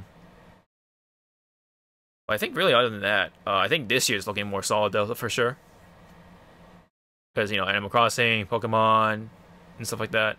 I'm really excited for it. So, and this one, I think it was like the stuff in between, I guess. Let me see. I was trying to see if there's like any other stuff that we didn't mention. Oh, pff, Ninja. Fuck him. Huh? What? E3, of course. Let's see. Oh yeah, I think that's everything.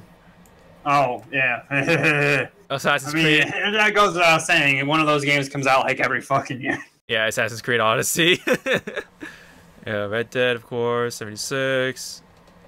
Game Awards. Oh yeah. Game Awards came out with some announcements and stuff like that, including Joker coming to Smash. You know. Speaking of which, and yeah, this picture of Reggie, Phil Spencer, and that was forced, dude. Yeah, that was forced. They're trying to be like Gamers United. Blech. Yeah, dude, that union. Gamers rise up. Gamers United. We stand united as gamers. We play games. We're all the same. Oh, gamers. I love games. I love them. Didn't that hashtag like came up in 2018? Gamers Rise Up. Yeah. Yeah. Mm-hmm. And I don't think PC didn't have much, so fuck it. Ow, fuck. Hit my leg, dude. Gamers Rise Up. I need you to kiss my boo boo. Yeah, dude, we gotta unite so Josh's boo boo goes away. Yeah, dude. Bunch of fucking. We're all fucking gamers here. Yeah. Yeah. So I think that's pretty much that was pretty much it. So I think that's pretty much it. That's it on the docket. We went through it. So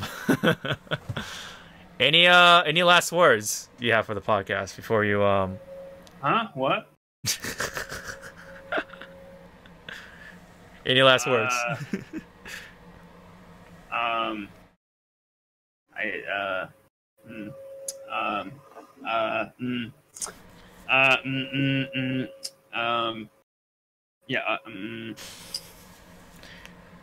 guess good luck with the podcast. I guess.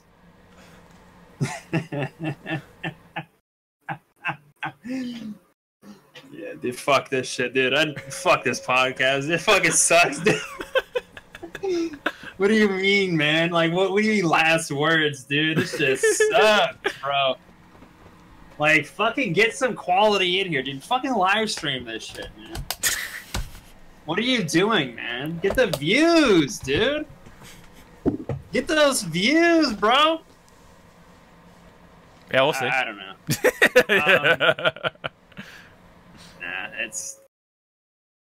I understand. Fun, I guess. It's been fun, I guess. I mean, I don't know how long I've been doing this for, but it's been like 2 years, right?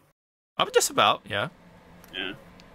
It's been fun, I suppose. I've seen the roster of people on the podcast change a lot. Yes. I feel like I've been in a fucking like metal band since like the beginning. Yeah, just right. watch like new singers get rotated out like every fucking year. So, oh man. Yeah, that's one way to look at it, I guess. Yeah. Also, there is one more change that I almost forgot to announce. It's that we're gonna we've been doing it weekly for the most part for 2018, which was a nice little accomplishment. So, but for this year, I think we came to the decision of going back to being bi-weekly. So so pretty much means we're gonna come out every other week.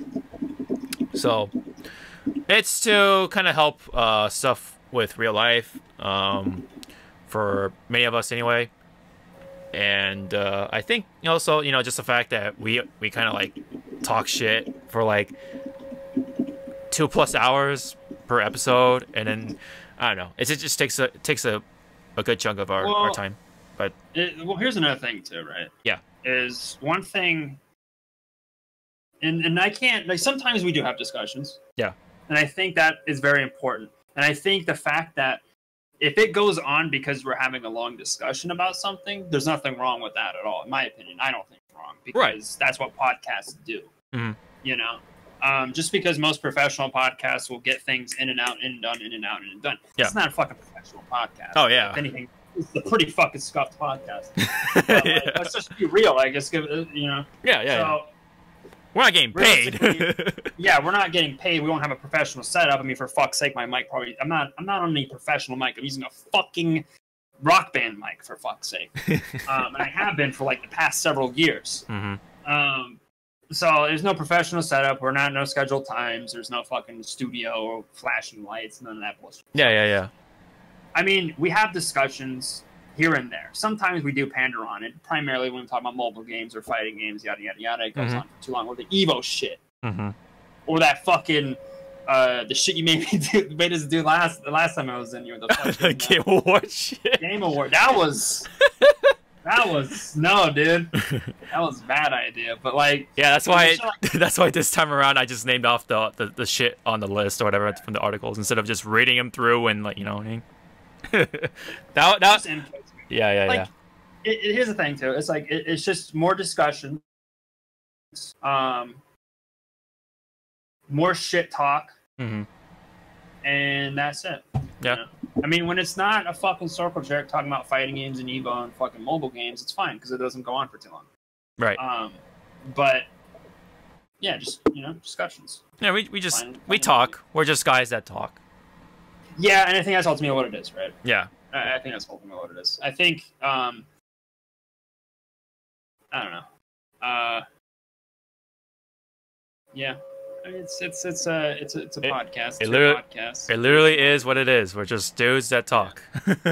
Yeah, I mean, it's your podcast. You do what you want with it. Yeah. But I just like to keep it casual. That's what it is. yeah. Of course. Yeah. I don't know. Gotta have discussions. Keep those discussions up. Yeah, man. We not esports, dog. That's what it is. Keep the discussions up. Yeah. Fucking debate. We're not masturbate. Do what you want.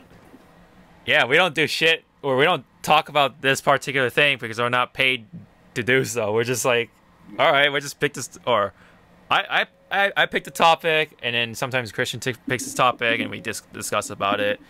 For the most part, but we just talk. That's what it is. We just talk. That's all it is.